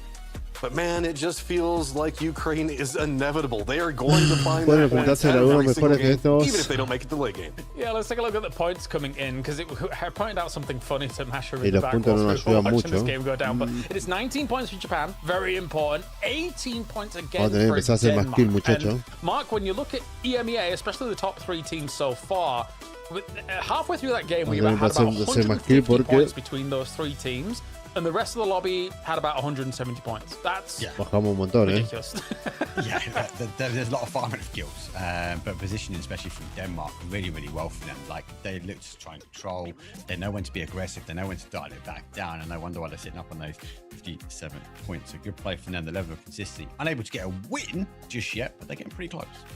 Not bad at all. Not bad at all. As for Argentina as well, 27 points. Neutral, 26 points as all of these players walking back to their spot, as we will have a break in a few moments' time. Not just yet, of course, though. But Gibson, this is a nice little fight back here from some of the teams that really needed those points. You don't want to be ending day number 1 like single digits at least. That would be terrifying. Well, Japan had 1 point going into game 4. Like, they had just not played at all going into it. So they needed that win to give themselves confidence going into tomorrow. But I think if you think back to PNC, one really good day isn't really enough either. Remember France last year? Like, everyone was singing France's praises and how good they were on the first day of PNC. And then on the second day, they didn't even qualify for the finals. So I think for Japan and those teams at the bottom, like, yes, start getting points in, but it's 2 days' work that will qualify you through to these finals. Yeah, got to agree. I mean, the small sample sizes of games, right? Even if you just look at the first 3 games where suddenly all these teams are doing so well, it's just a small sample size. And if if a team's doing bad in those 3 games, you can easily have a bounce back. One of those teams, Mark, I feel like could quite easily down the line beat Australia. Yeah, they didn't quite get the best of it here, all things considered. But you think about the names that are on that team, they're such veterans. So they potentially can bounce back no problem. Yes, another all-star roster. And I think you're right. I think these teams, especially when we look at the sample size of data, I think it's all to do around with these zone shifts. We didn't quite get the chaotic rondo that I was kind of expecting coming into it, especially with the update to the land ratio. So I think teams are a little bit cautious about where they play and where they sort of position themselves into as we get further into the survival stage. A team, like you say, Team Australia, has the capabilities. They just needed to get that res on pretty quick, and they just left Shen waiting, and they didn't get the res on in time. Lou was a bit of a problem for them as well. Yeah. Those little mistakes, that team will iron them out pretty quickly. It's tough to go up against someone like Shen, who's been a PGS MVP. But anyway, let's get to it. We're going to go for a break, and when we return, one final game here for PNC 2026, day number 1. Yeah.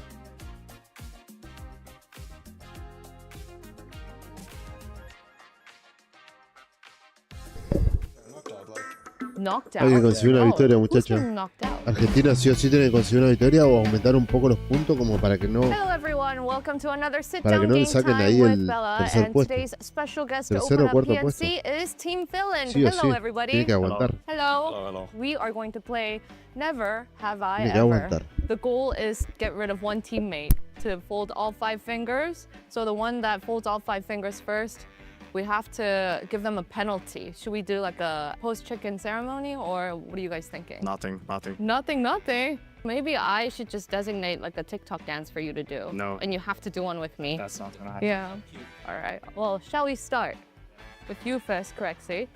Never have I ever been to China. Okay, coach down 1. All right. Never have I ever broken any gaming gear. Oh, okay. If you have broken gaming gear. Okay. I don't think I've broken anything. He's lying. Never have I ever had sushi. Sushi? You've never had sushi? I have.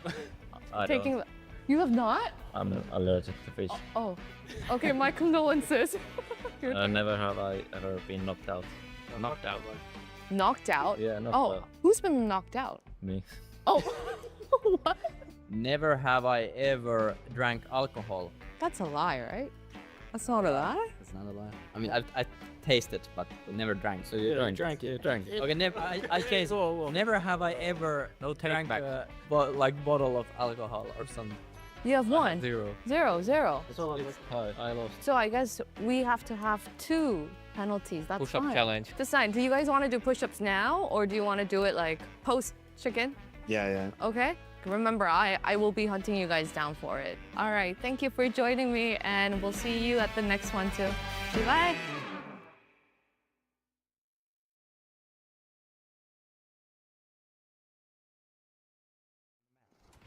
Can you beat out the other challengers to secure that chicken dinner? Next up, we've made some changes to make smoke more realistic. As we mentioned in the 2026 roadmap, smoke is now interactive and can be displaced by explosions and other physical collisions, such as vehicles, care package landings, and more. No longer will smoke be the ultimate cover. You'll have to utilize strategy to make the most of it or fight against it. We've made a few balance changes this patch as well. The SLR has gotten some improvements. We've rebalanced the blue zone a bit, and healing items have seen some adjustments to weight and cast time. You can find out more about these changes in the patch notes. There's also a new rank season. Racing mode added to UGC mode. Intense Battle Royale can now take place on Haven, and more. So be sure to check out the patch notes for full details. Update 42.1 is here. So grab up some rebalanced gear, drop into a faster-paced rondo, and don't wait around for the smoke to clear. We'll see you on the battlegrounds.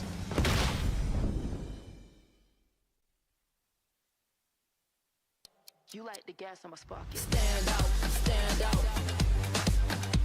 I stand out, let's go. Just stand out, I gotta shine, 'cause I am a standout. Yeah, I gotta stand out, let's go. You know I'm a stand out. I stand out.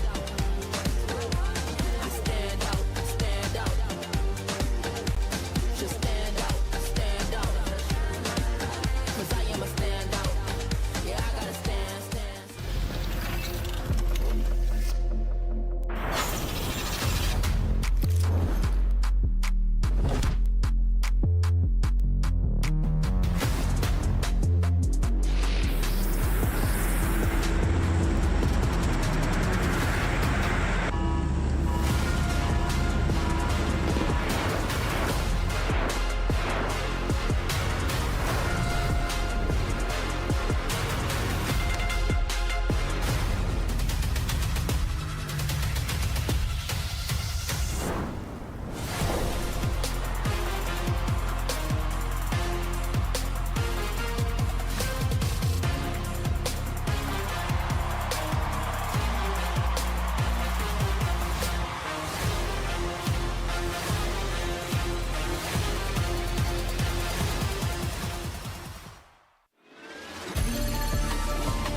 One more game for day number 1 of the survival stage here for PNC 2026, and he always manages to somehow get on the camera. I can't believe it again here, but Denmark is looking feisty, looking hot. But there was a fight back in our previous game, of course, from the likes of Japan, the likes of India here to be able to make things work. Joining me, Gibson, Mark, as well as Matrim here to talk about these games coming up. And Mark, suffice to say, I'm really happy to see the fight back in the previous game from some of these teams on the lower side. Yeah, I thought he was going to go with Martin's haircut. It's pretty fresh. The fight back is real, though, from those guys. And for me, look, it's an opportunity, best of 10, one good game, 5 a day, could potentially change things around. You do write off. We did say this in the pre-show, that is the kind of a team neutral as a team. Ukraine, obviously, already going through. We'll be fighting for limited spots. I definitely feel like Turkey's in there now, and Ukraine 100%. So for Team Japan, that last game was huge for them. They got the zones, they controlled a win, and they got a handful of kills that puts them right up in tempo. I got to agree. It's kind of a weird situation that now we're theorizing already, Gibson, after 4 out of the 10 games, that there's probably 5 spots left.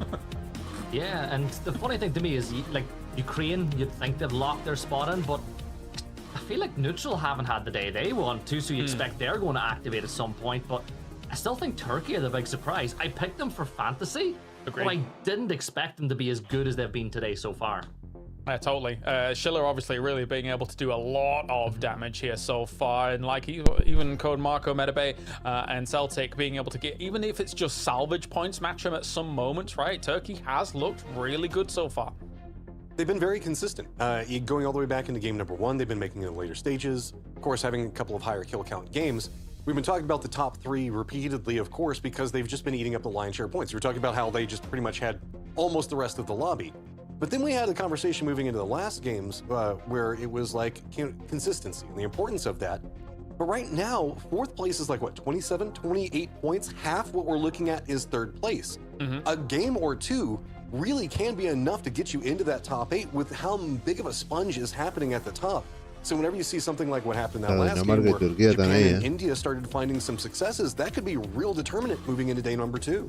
Gosh, on day 1, I feel bad for anybody being put up against Beamy when it comes to the numbers, but it will be Code Marco's turn against him. I guess technically you could have picked like maybe a Ukraine player here to going up against him, but yeah, still though, Turkey has looked not too bad at all. Not too shabby keeping up with Denmark, all things considered, Mark, but Beamy's a bit of a phenom, and we already know that from Virtus Pro, their PGS wins, etc.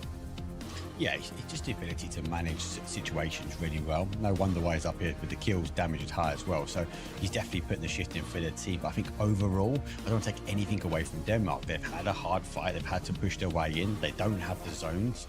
So they've had to kind of make it their own. And no wonder that we see big kills coming out from BB. It's exciting as well, though, to see Turkey do as well as they have so far, Gibson, considering that's our destination for PGC, right? The game is always, big there. We've got a lot of very active players there in EMEA as a whole. They've had a bit of a harder time in regionals as well as PGSs, but it's exciting to see them do well for this day number 1 so far. I think it is, because we'll all agree it's been not the best performances by S2G. Diciendo que hay algunos equipos que tuvieron muchos problemas en donde se tiraron. Having a strong PNC, no los acompañó en la zona, no tenían cobertura. Like, I'm not saying they're going to go out and win this, go out and win PGSs, but it's something positive to give them something to work at going in towards PGC at the end of the year. Yeah, no doubt, no doubt. Any other teams here? Like when we cast our eyes further down, Matrim, who else are you looking at to be able to kind of either rise up in this game or rise up over the next day? Because they definitely need to be challenging. There's 2 that I just keep my eyes on going, like, I just want to hit him with the stick and be like, do something. Okay. Last game we started to see it a little bit. That's Australia. Australia has been involved in some stuff. Like we saw like mortars come up in game 1, but hasn't turned into a lot of points. Other side of that is Argentina. Argentina has been quietly holding down that like 4th and 5th place position, and they are being consistent, but we have a lobby that's been very top heavy with the top 3. Argentina se metió discreto ahí al compete in that category. But it feels like just hasn't synergized yet. And I'm waiting for that to happen. I feel like they have a decent chance on qualifying, but this is a squad that's not going to feel good about qualifying. They want to make a name. They want to show that they can compete against those top 3 because that gives you momentum. This is a weak lobby. Let's be honest. This is a weak lobby compared to what we're going to be looking at in the grand finals. You need to be competing against these top 3 if you want to have a chance when we get to the grand final. And here's the overall leaderboard so far, with Argentina in a position where they're at number 4, not doing too bad, but not able to keep up with that top 3 so far. I've got to come to you, Mark, because in number 12... Oh, I knew it was coming. I knew it was coming. Hey, look, they will drop from 8 down to 12. That mid-pack is pretty tight. But look, going out pretty early in that game is not what you need. I think the team need to manage a best of 10, and you can throw away a game, maybe 2 at best, but you can't allow that cut-off line to run away. Norway playing a lot better at the moment than Team UK. I do want to see the boys come back, and it comes down to those placement points. Look at the difference between those 2 teams. Norway is up with 10 placement points. Team UK only able to find 2. So it's telling me they're unable to find that mid-game, an opportunity to springboard into a late game. That's what they need to fix. And are they making the right calls? I'm scrolling up in our chat to look at people's fantasy teams because I feel like Matrim's might be the best so far. Or I have 4 in the top 5, so it's. I mean, also, I'll be honest, Australia's holding me back a little bit. Australia's holding me back. Yeah. Actually, no, now that you've all said that, I know one thing for sure. I'm doing the worst. So that's change topic. Change topic, production. Don't bring up the graphic at any point. It's fine. That's a problem. We're moving on. We'll see. No, but yeah, so good stuff by you guys so far here, Mark. Especially considering that, you know, again, it seems like Denmark looking fantastic here so far. Who else do you have, Mark? UK is my worst. So I went Ukraine, UK, Argentina, Denmark. I knew Argentina was going to make the play against Team India. I'm quite surprised that they've kind of disengaged on that as well. Maybe like last game, they completely stopped it because Team India stopped that push into that late game. Denmark was always going to be a strong contender, and I think everyone picked Ukraine, right? We always knew Ukraine's going to go through. It's only Team UK that's let me down. But as I say, they're allowed one game to potentially drop the ball. This last game, they have to finish day number 1 in the bank. Gibson's is looking great as well. I mean, you had technically your wild card was Turkey, but I mean, they've just looked brilliant. Yeah, they've been one of the better teams in it. Look, I thought that neutral would be a lot better than what they've been, just looking at the teams, but I had to go Argentina. Just knowing how they've been playing, knowing how many wins they have at PNC, they were a team that I feel like couldn't leave out. Y Neutral también aguantó. Neutral tuvo una buena oportunidad, pero no aprovechó. My wild cards in effect were Están Finland defendiendo and los puntos. Kazakhstan, and I think Danilo both have floundered. Dinamarca I was going to ask. lo pasó. Dumb American over here, guys. I had bigger expectations for Finland. What the cha is going on? Well, you remember that time that they got killed off by Denmark in that game on Tego? That's all I'm going to have. In fact, it wasn't even just Denmark, it was just Beamy, now that I think about it. As we take a look at their numbers against Ukraine. So very close head-to-head here between them, which really does kind of, I think, paint an amazing light on Denmark Matchroom, considering we all came in with insane expectations for Ukraine, but Denmark has been able to go blow for blow with them really strong. I mean, I came in with some pretty big ones for Denmark as well. Words, man, they're hard sometimes. I mean, Gustav and Beamy just... La diferencia que hay entre Finlandia y Dinamarca de kills, strong squad, side by side. Man, that is... una locura. That's brutal. Top 4 percentage, zero. Es una locura, tío. This is, again, it's the Simpsons meme. Stop, they're already dead. I think they'll come through, though. I think Finland will get to a top 8. Like, I know did Martin request a shaky this? start, but... They're okay. Bien, chicos. Bien. He's not. Somehow, even though all 4 of us will be on the desk here, his little head will pop out from one of the boxes. But how's he got here as well? What's going on? But no, yeah, tough times for Finland. I think you're right, though. I think that there is definitely a better expectation of what they could do relative to what they have done so far. There's some great names on that roster. Yeah, and I think we would have wanted them to do better, but it's early days. There's still 6 maps to go. Maybe they can get something going in the last map of the day.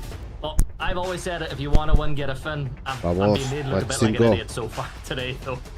Well, when you probably set that in place, it was Jempty, Sampty, Mexi, and all those boys back in the day. But anyway, let's get to it. Game number 5 is our final game as we move on to Erangel once again. It's going to be me and Matchroom bringing you all the action here from the grassy pastures. Let's do it, mate.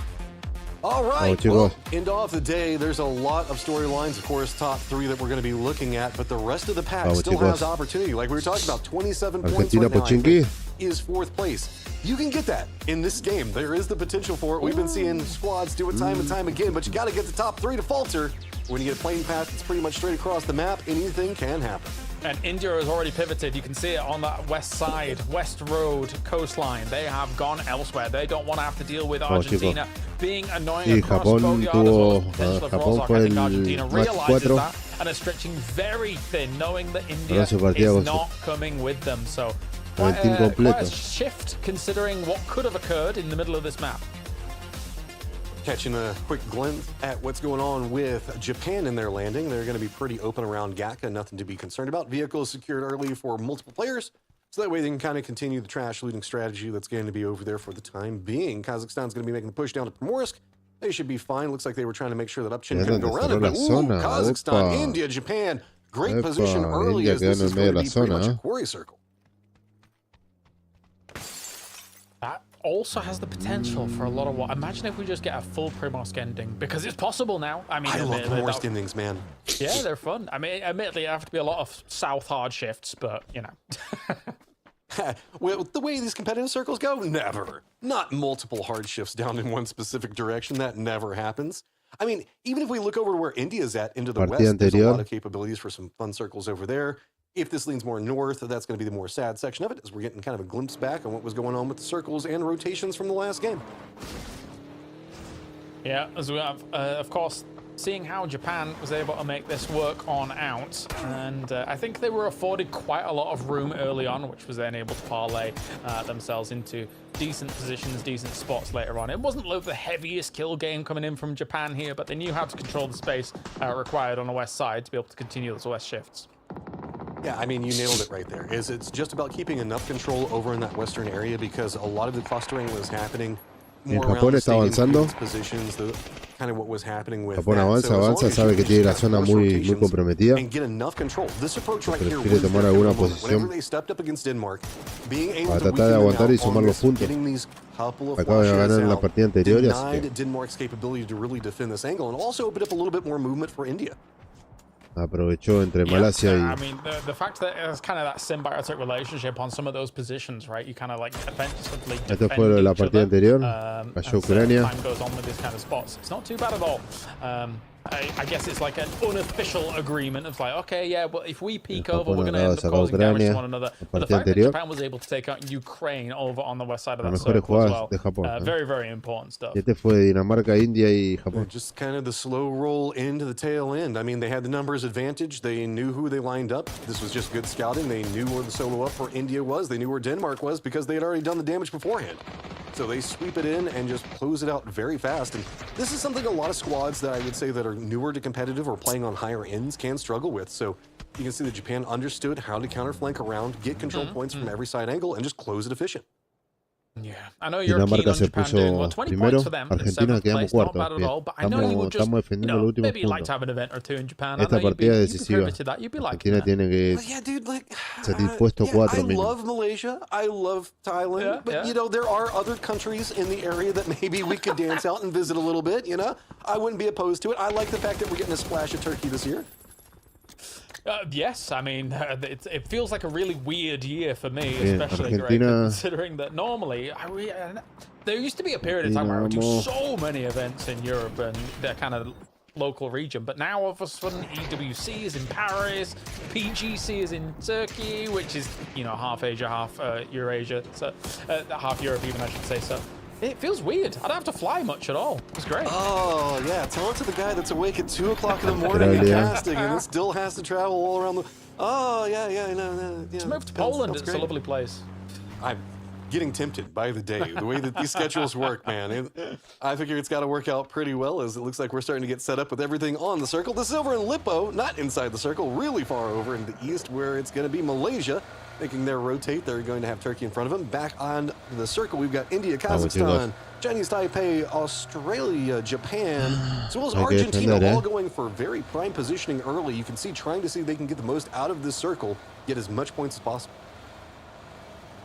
Yeah, I'm hoping for more from Malaysia, right? Shen, of course, they're highlighting him here. PGS MVP. That's a huge performance from him, looking as good as he did, alongside what is effectively a revitalized 4AM. And as much as they found themselves in a position where they constantly were challenged for PGSs, a lot of that came off the back of Shen's performances, right? He just looked like an absolute monster. There's a reason I call him the Tasmanian Devil of PUBG. But alongside the R8 guys, it's got to form quicker, right? You've only got 2 days to get yourself into that final. It's so weird because, like, we have seen, like, AJ accomplish some stuff, but you're right. It is mostly Malaysia on Shin's shoulders, and he's got to make big things happen. And sometimes you're just trying to force an evolution with the players around you when you're in a situation like that, right? Because that is one of the things about Nations Cup is you're playing with people outside the squads that you'd normally play with competitively. So you've got to try to force them to understand, like, we're doing this because of this, and it's kind of a hyperbolic time chamber for a couple of players. Can they get there fast enough? And with only 2 days of play, that's hard. So instead, it's a lot on Shin's shoulders, and you've got to get like that clutch that we saw against Australia. He had to do that. There was no other way around it. He needed to do it for the squad. Most envied player, Hackatori. Capaz que puedes estar en el podio para pasar, pero si un equipo te elimina, la partida depende de los puntos. Es lo que le pasó a Ucrania. Ucrania venía primero y lo terminó pasando Dinamarca. Turquía lo avanzó. Argentina se mantiene ahí entre el sexto y el cuarto puesto. Están pushando bien, Argentina va bien. Malasia, Dinamarca y Finlandia están jugando con zona. Turquía. Neutral viene empujando para el lado de Argentina. The Chinese girls like him. Like whenever we're in China, like they all think he's a really handsome guy. So there you go. A man of few words, though, apparently. Whenever we get these interviews going with him, but you know what? He lets his actions speak more than those words. Old school stoicism I appreciate it. As our rotates are mostly finishing out, we do have the potential for a dust up over into the northeast, where we've got Denmark, Malaysia, Finland all rotating around where Everest is going to be at. You can see that we do also have the United Kingdom over around Ice Chest needing to get into the circle, but they're going to have Turkey with a little bit of Norway in front of them. I think that should be fine, but I don't know. James, he's got goals, and it's going to be Caro Barco down. Turkey does get vengeance there. You gave me that like a weather report. Turkey with a little bit of Norway ahead. and now a little bit of Norway is down, unfortunately, there for James.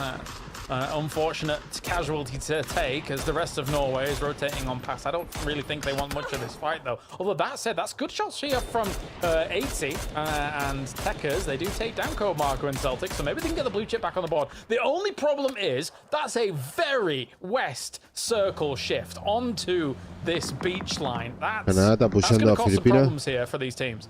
It's your time, Malaysia. Find you another boat. Big opportunities in front of you as Philippines looking down on Canada.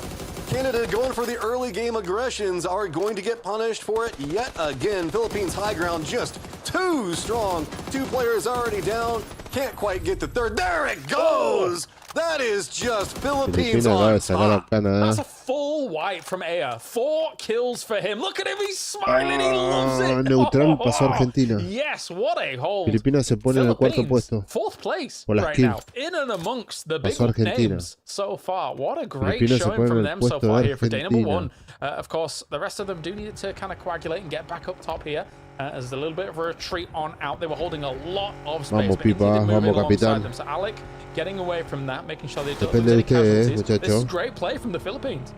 Yeah, I mean, this is a good point to play inside the circle, especially given the way it's got so much water that's still going to be inside of it. Finland's coming in from the north. Do also want to note that Ukraine has managed to make coastfall over into the west. That means that they don't have anybody back behind them, and then they can start just doing their forward march whenever they want.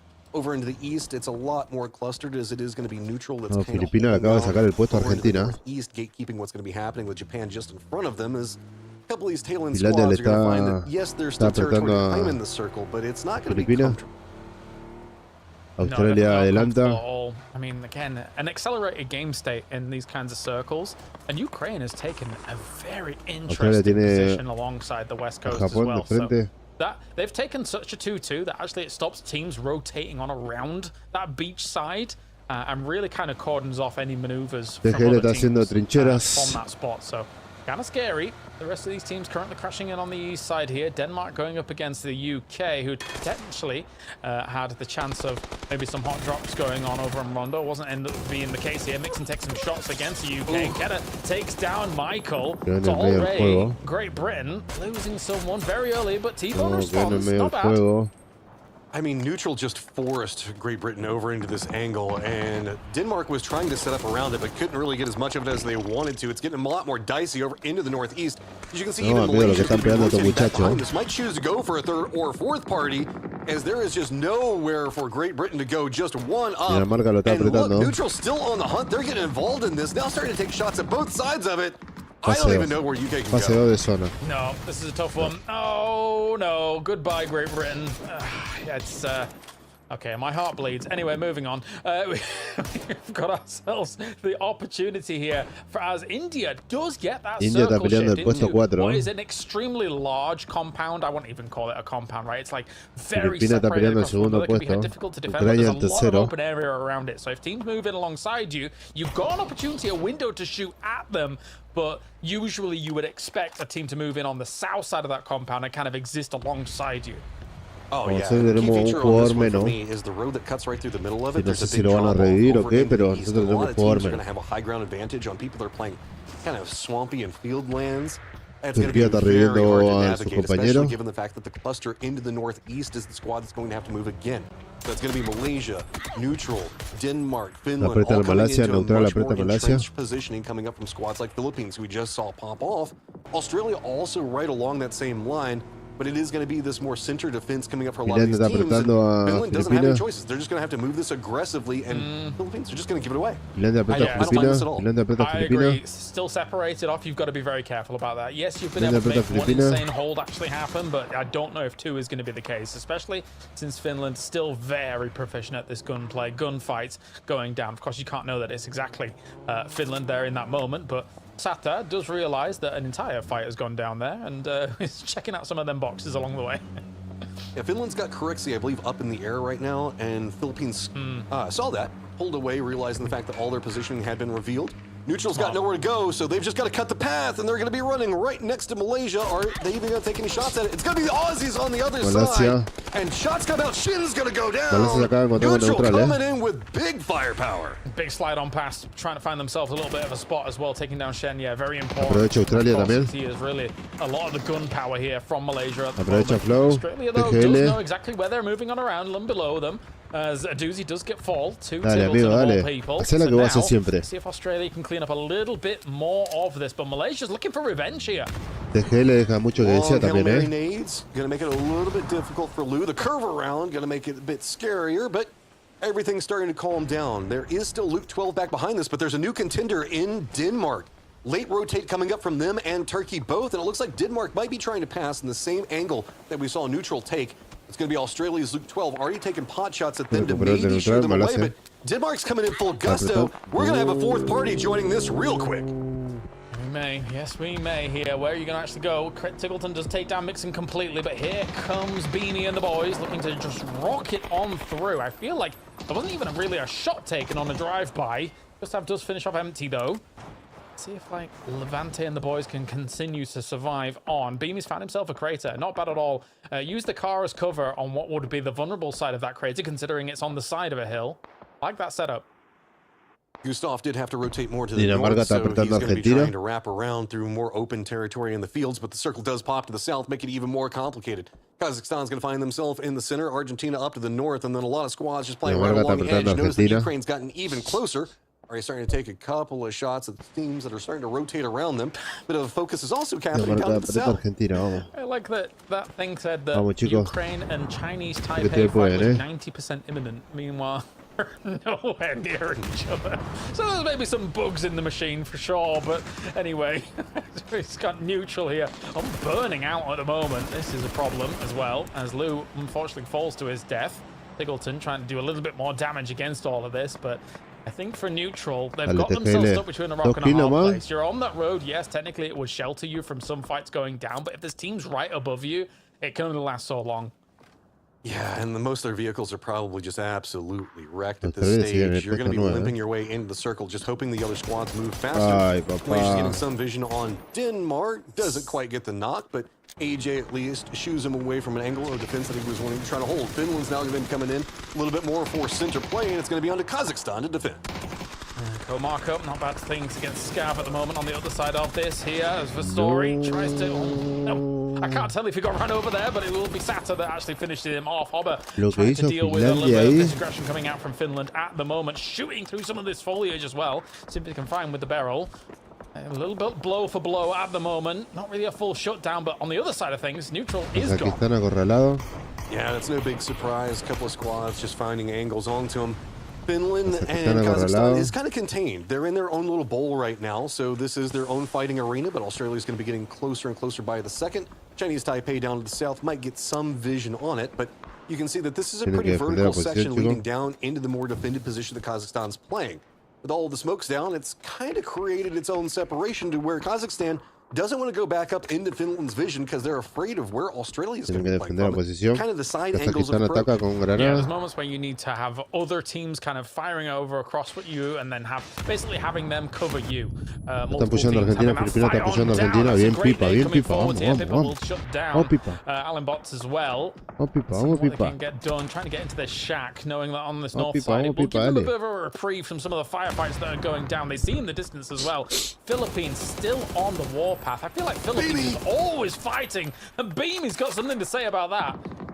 He just finds the way to get the perfect angle onto it. And the Philippines, who are having such a great start, suddenly find themselves in a ton of trouble. Argentina going to be trying to keep them out and reclaim that 4th place position now that neutral has usurped it into 5th place. But just 1 point between them all. Ukraine starting to come live over in the west. India right next to it as well. What are you even going to do? Is now Malaysia's just running down right in front of everybody. They're just trying to send it, and the circle pops yet again down to the south. Not bad, not bad. At the same time, though, that road dividing this circle is going to be a problem later on down the line. Malaysia's going to make a move, but it's a bit of a desperate one. As you can see them here now moving in alongside Turkey, who does get a bit of a run over, but he is shut down. Crawl back, get that res off. The shots are coming in, and it's not quick enough on the move. That's a shame there for Code Marco. That's pretty harsh. Okay, so this field is kind of low ground positioning, giving the more higher position Chinese Taipei is playing. It's also a very wide, flat section that doesn't have a lot in it. So those couple of dips that Turkey was playing gave them so much control over the territory next to them, and what's kind of holding back Ukraine. Now Ukraine might start getting a couple of crazy ideas, but it's going to be more crazy ideas first coming up from India. Dinamarca está defendiendo su puesto fuera de la zona. Ucrania tiene los 4 jugadores, Turquía tiene 3 jugadores, Argentina tiene 3 jugadores, Japón sigue con los 4, igual que Australia.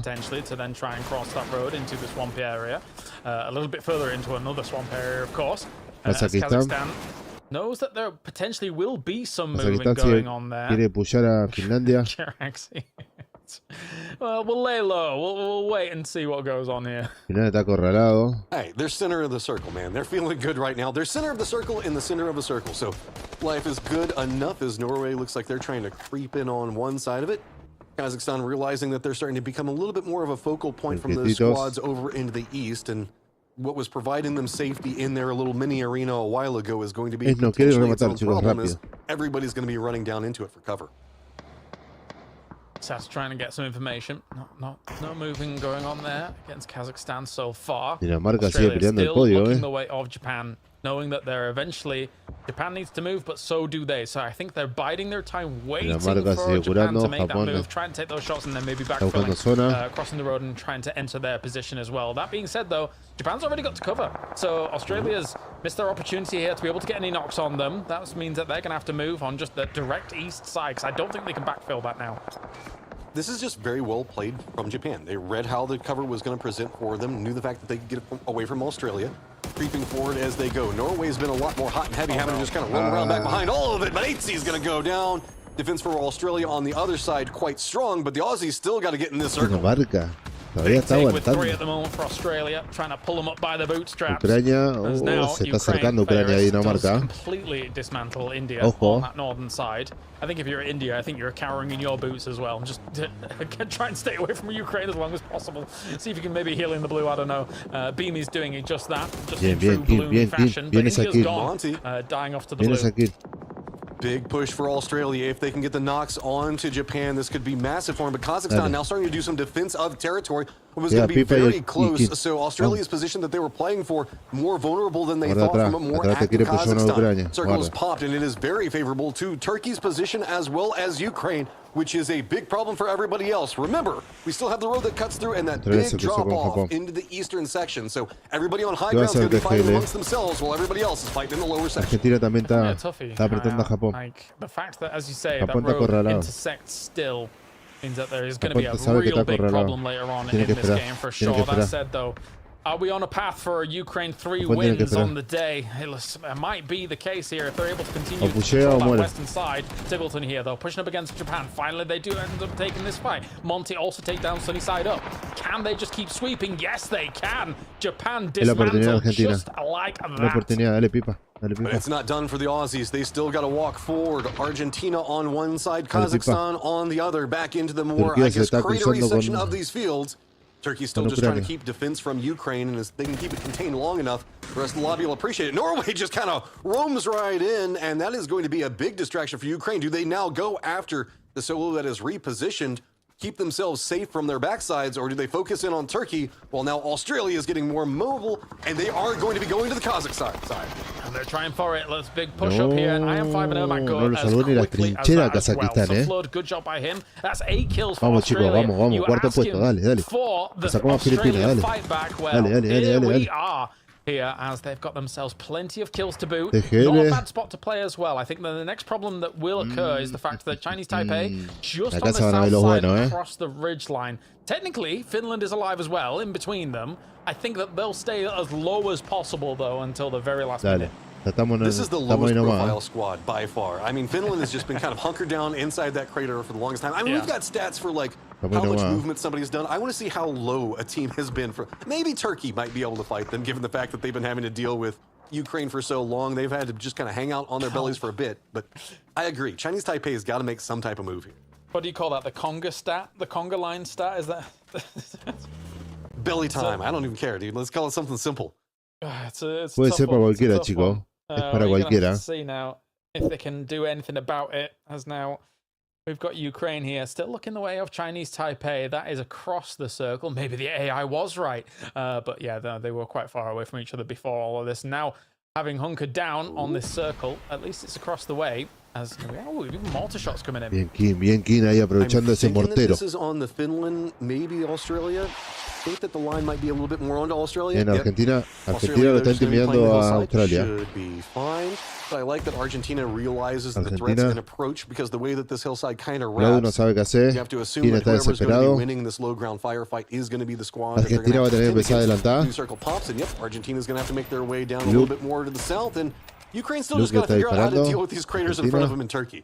Yeah. Los muchachos de Argentina, vamos. Yeah, they're still there. I was wondering how much util they had available to them. That's really kind of the determining factor in a moment like this, right? Okay, you know that there's craters in front of you and you know where players are, but if you don't have nades to get rid of them almost instantly, basically, what can you actually do about it?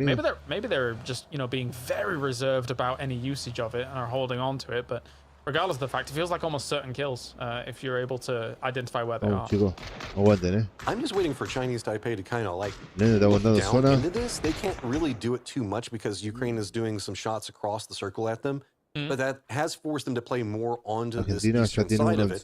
And that's going to leave Finland extremely vulnerable whenever Chinese Taipei does this. Like, they have to walk this angle. There's going to be a point where there's no safety to be had from it. So at what point does Finland choose to strike, or are they just going to play this as fast as possible and eventually just get taken down?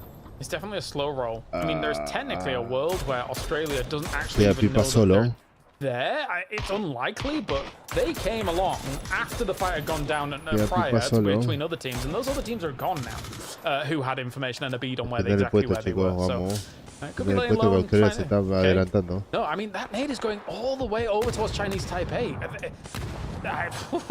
It's a bit of a dicey situation here.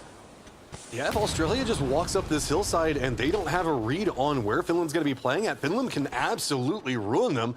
And we saw that Finland is just listening to every single footstep around. Argentina on the other side of it, making this a lot more dastardly. Okay, in a rotate coming up from Australia. Turkey now starting to get the barrage. Dropped right on top of him. The car as well, but narrowly survives. So close, Metabay surviving just with a sliver of health. He's going to go for a heal straight away, but those nades coming forward means that Turkey now knows that there is danger afoot very soon. I think that technically the Ukraine boys do actually have a little bit more util, but they don't want to expend so much as to not have any going into the later stages of this game.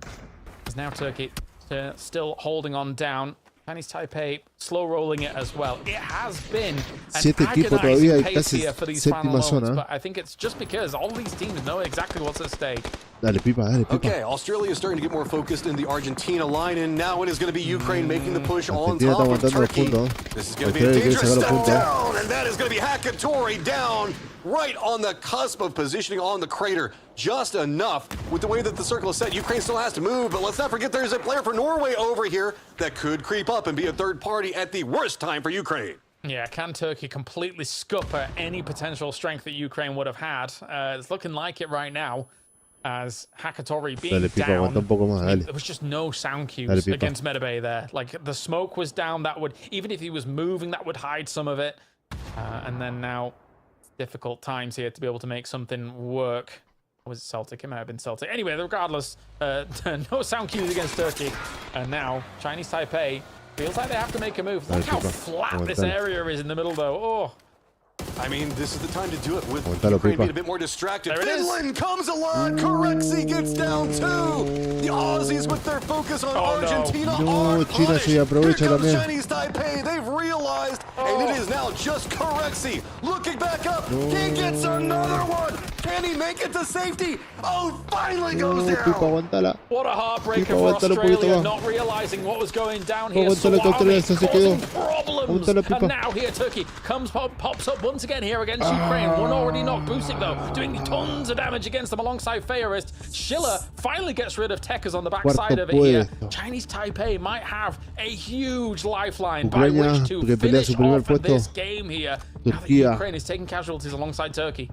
They've got a ridgeline for some form of cover to play, a rock that they've already gotten control over, already gone up right next to the crate as well, which gives you a little bit more to work with as well as cover. Chilla's going to be up right next to Ukraine to focus on it, but 3 players up for Ukraine. This is a squad that can frag out. So Chinese Taipei has to hit their shots. Any peaks will get punished, and it is all going to come down to the aim from Ukraine, and can it be enough? Yeah, this is the problem, right? Because even if, like, let's just theorize for a second that the names were changed on these teams. If this is Na'Vi, a lot of people will put stock in them to still maybe win this game, even though they're in a really, really bad position here against where Chinese Taipei is set up. And of course, Schiller, the absolute assassin of Turkey, is still alive, but it's not going to be enough here. He gets put down now. And the rest of Ukraine. But the problem is, Chinese Taipei surely knows exactly where they're moving. Yes, they do. But Diffex starts things off with the M249. He's huge from Diffex. Okay, that was the point man up in front. That's way more space. And look at Ukraine. They realize that they've got this ridgeline that they can now play on the counter side. The center dot is in the middle of this road, so it's going to be jockeying for position between the two. But Ukraine feels like they've got so much control over this angle, and they have been locked into position. They are pissed. The confidence is overflowing now from Ukraine, and not only do they weather the storm on that west side, they flexed out. Chen is down as well. It's all on Lunlund to try and do something here. Chinese Taipei, a good rally back in this game, a good rally back in the fight, but it does not matter when Ukraine looks this crazy. 3 wins on the day here at PNC 2026. What a performance from them coming out. Ukraine just walked through an open road, no cover, and took the fight. These guys are playing dominant style. Let's tag back in Gibson and Mark. Gibson, what you think? Oh man, that was insane from Ukraine. That initial knock in that fight with Chinese Taipei just opened up the door and they got the job done. But Mark, again, there was a huge fight between Ukraine and Turkey that could have literally went the other way. But again, Turkey hanging in to get another top 3. Yeah, Celtic played really well. He was right underneath most of them, right? And he kind of got that exchange really quickly. Good play, but yeah, it could have gone either way. Three wins from Ukraine. We have to tap them out. Que tenía ahí el cuarto puesto. I mean, that's the crazy thing, right? As much as Hakatori goes down almost for free there, había pasado neutral también. Things off Matrim. The problem is that the rest of this team is also super heavy on the frags. And if this had happened in previous iterations of what was then Na'Vi, or in normal tournaments Na'Vi, people would have been like, okay, well Hakatori's down, it's not going to work out. But not at all the case in 2026. Well, it took so much for Ukraine to even take control over that circle for so long. Turkey just refused to go down, and that forced Ukraine into a lot more of a defensive position. They took this positioning because they wanted to get control over territory and then be able to use the field back behind them as cover so that way they can assault the road. But Turkey just survived for so long, it let everything kind of firefight over into the east, while it is, yes, Ukraine got a lion's share of their kills on that early defense in the west. Really got a feel for Australia though there, Gibson, considering that it just felt like they just didn't have full info on what was an imminent danger there. Well, it looked at one point like they knew because they were tossing nades into it, and they just ignored Finland, who, let's be real, I think for 12 minutes of that game, they just sat prone in a circle waiting for the points to come their way, and Corexy almost pulled off a hell of a play. Like, he got a couple of knocks and then he got a couple more. Like, he was one knock away from another squad wipe. So if he can bring that into tomorrow, maybe Finland can make a climb. But again, the other 4 maps were not great for them. No, definitely not. Definitely not. The other 3 alongside Curexy here, they've played with each other for a long time and also looked really good in PEC, Mark, but it really has not materialized today. No, they've been chasing zones like a lot of these teams, unfortunately for them with the shift. But that nearly was a sign of magic, and we don't want to take anything away from Team Australia because they looked outstanding to that point, but they did not have the information at all. Here we have, once again, Ferris, Diffex, Boostic, and Hakatori. Hakatori goes down early, but it doesn't matter. Here's the problem. Diffex, heavy fragger. Boostic, heavy fragger. Ferris, oftentimes, he is the IGL, but guess what? In 2026, he's also heavy fragger, match him, so it just never stops for this roster. Who needs IGLs? Just walk a direction when you can kill a lobby and everything will be fine. And Ukraine, that's what it pretty much came down to. I don't usually like to call, okay, they're definitely going to win this one. But the moment that Ukraine took down Turkey, you could feel the momentum shift and the frustration just pop off from Ukraine. And they're like, no, everything now dies. The confidence of running into the street to take on somebody behind a rock, that is just nuts. But there's got to be some onus on Chinese Taipei here to say, okay, well, they're eliminating one another over on this west side, Mark. We've got to do something about it. And they're just holding spots and really kind of just giving a lot of 1v1s, honestly, to Ukraine in those months, who finishes on 76 points on the day. I think it's down to Finland, though. I think that really put kind of the anchor on for Chinese Taipei. They thought they were controlling that side. They saw Australia going down. They saw the fight, and we saw them play forward. They just were not ready for Corexy there. That's what stopped them. And from that point, they were unable to build the momentum. And when you get an opening, a tiny opening, Ukraine are going to take advantage. Can I just add to that? Oh, yeah. Can I just add to that too? Like, you left a player with level 3 gear and he got deleted. First time around, day 1 finished and on number 1. Well, how was it? Did it go any way that you expected, or was it just easy? I would say like we was expecting these results. We was expecting that it was like killing everyone in the lobby, and it was pretty comfortable from the beginning and even before the tournament. So basically, like everything how it was expected, it was how it was expected. It was good. It was just good and simple. Well, I mean, that basically also has to do with the chemistry that you have with your teammates, right? Back when reunited with the Na'Vi boys, along with your coach as well. How has that been? It's just fun playing like old times, right? Yeah, for sure. Like it's fun to play with like old teammates, especially like because they also was good friends with some of them. So yeah, I mean it's good to back like on the team. Also, it's good to back on the LAN because last year for me was not as I expected it to be, and my team was not quite. I didn't feel as confident as I feel now, I would say. I mean, do you think that you guys maybe have, I guess, kind of grown individually as well to put on such a fantastic performance today then? I mean, for sure, like every player like grown a lot. Like, I mean, I can see the difference between like who I was playing in 2024 and who I'm playing with now. Like, it's completely different person. We need to be able to hear you. Oh, not only in the game, but also in life. So yeah. That's amazing. And well, I guess day 1 done, right? Next we have day 2, and it looks like you'll be having a very comfortable day. While we're at it, can we get a little bit of a spoiler? How many kills for day 2 from Team Ukraine? I actually expect like a little bit more than today because, to be honest, like I thought we would win a little bit more and get a little bit more points. And third game on Taigo was a little bit disappointing. I was expecting him to play a little bit better, and one mistake literally like broke all the game plan. So I hope tomorrow will be much better day. Dominating, but still thinking that you have room for improvement. Well, all right, thank you, Diffix, for the interview, and that is all from him. But I will be back in a bit, and Diffix said no bye, no waving is cool. So let's just say bye together. Bye. Bye. Oh, almost, Bella. You almost got it. And also, well done for giving, a cheeky little poke at that microphone. But one thing's that crazy about that, Ukraine thinking that they might be able to get even more on the board, considering what they were able to do today. Which, by the way, again, to reiterate, 3 chicken dinners on the day is absolutely nuts stuff from them so far. So I wonder who we're going to hear from next here from all of these interviews, because we've got a lot to be able to hear from in terms of what these teams have been able to do. Maybe a Denmark or something like that might be interesting, but I'm sure Bella's got a bead on where that's going to go to next. Who knows though? Who knows? Interview. No, please, no. Amazing. No. Turkey, Turkey is Sheila and our lovely translator Jaydan. Well, first day in PNC, looking better than last year. What a game from you, especially on Tego as well. You guys got 17 kills and you alone 6 kills. What has enabled for you guys to put on such a fantastic performance today? Bugün iletişimimizi olabildiğince güzel tutmaya çalıştık. Diğer takım arkadaşlarım zaten aynı takımda oynuyordu ve ben de onlara ayak uydurmaya çalıştım. Kimyamız uyuştu ve güzel puanlar çektik.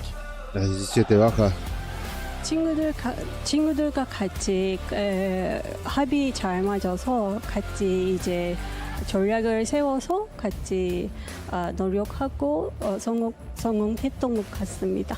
I mean, it was basically a game of playing with friends, and the calls that we made in game worked out seamlessly, and I think that's why we were able to enjoy the day and end with good results. Yeah, speaking of which, I noticed that you guys have very good chemistry. I wanted to hear more about the newest members, Celtic and Metabay. Am I saying that correct? Yeah, Metabay. Well, can you tell us about the chemistry, what they bring, and what's that been like? Kendileri zaten daha önceden aynı takımda oynuyorlardı. Güzel oyuncular kendileri, güzel uyum sağladılar. Ben de onlara ayak uydurunca güzel bir performans sergiledik. 다른 투명 선수가 이미 같은 팀의 선수이거든요.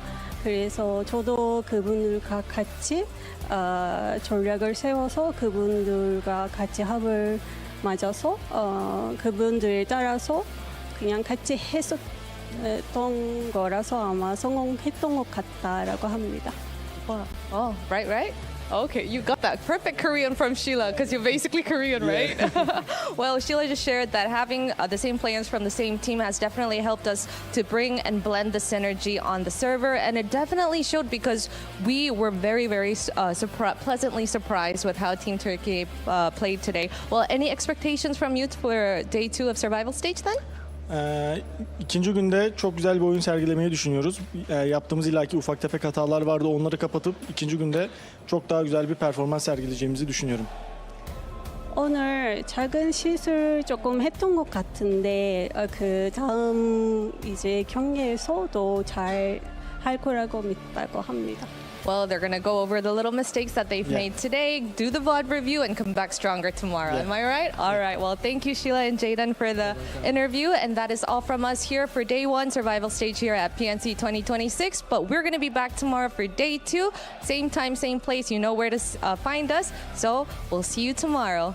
Bye. Say bye. Bye-bye. Bye-bye.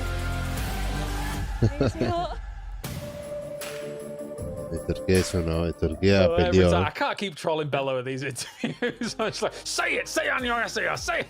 But yeah, no, that's good stuff there coming out from Bella, as well as hearing from Sheila as well, who was just a tornado throughout today here, Gibson. Fair to say, he looked fantastic for Turkey.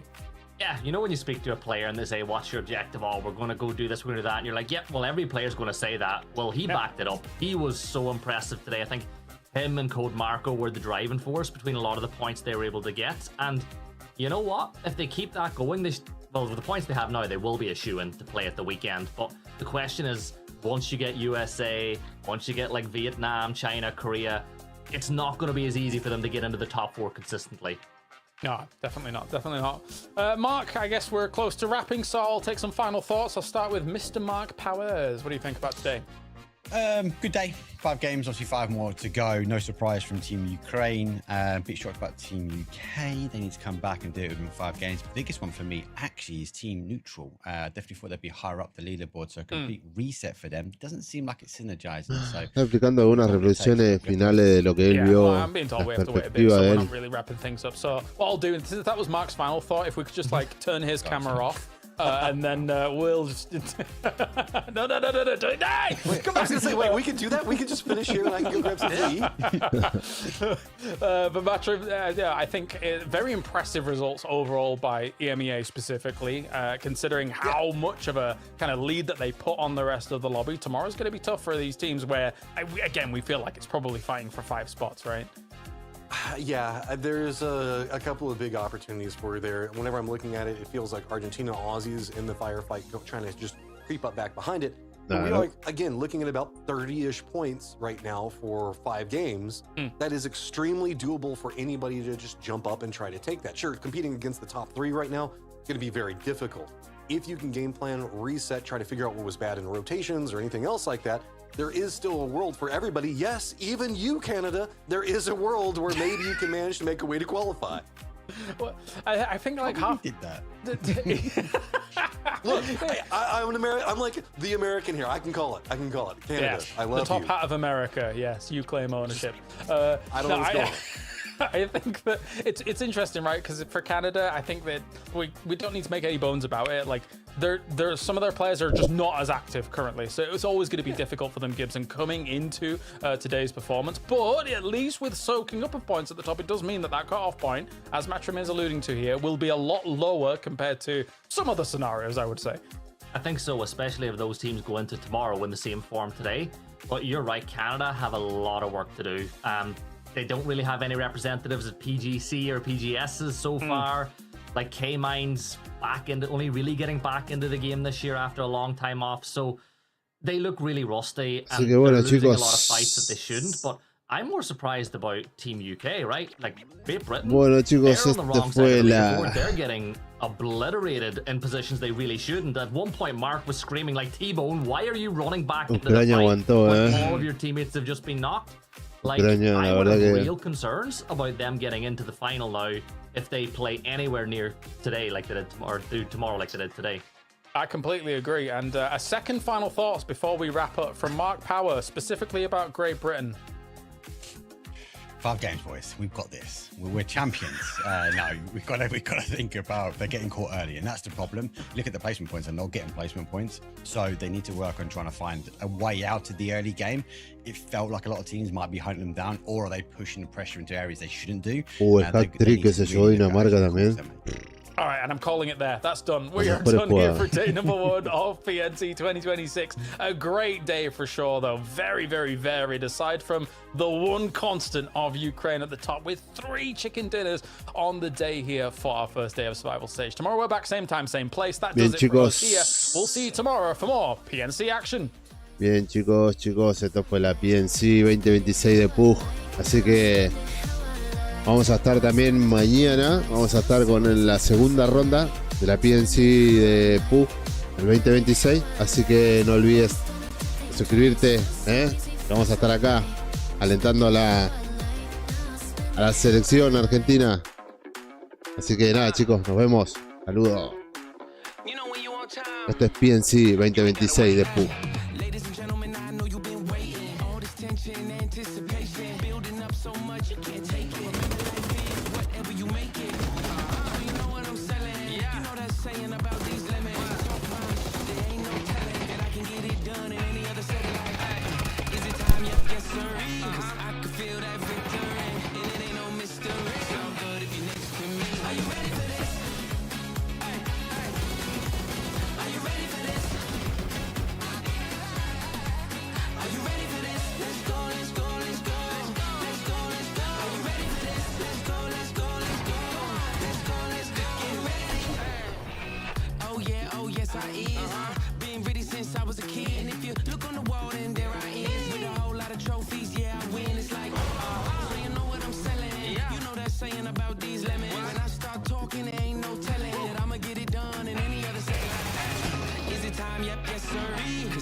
time.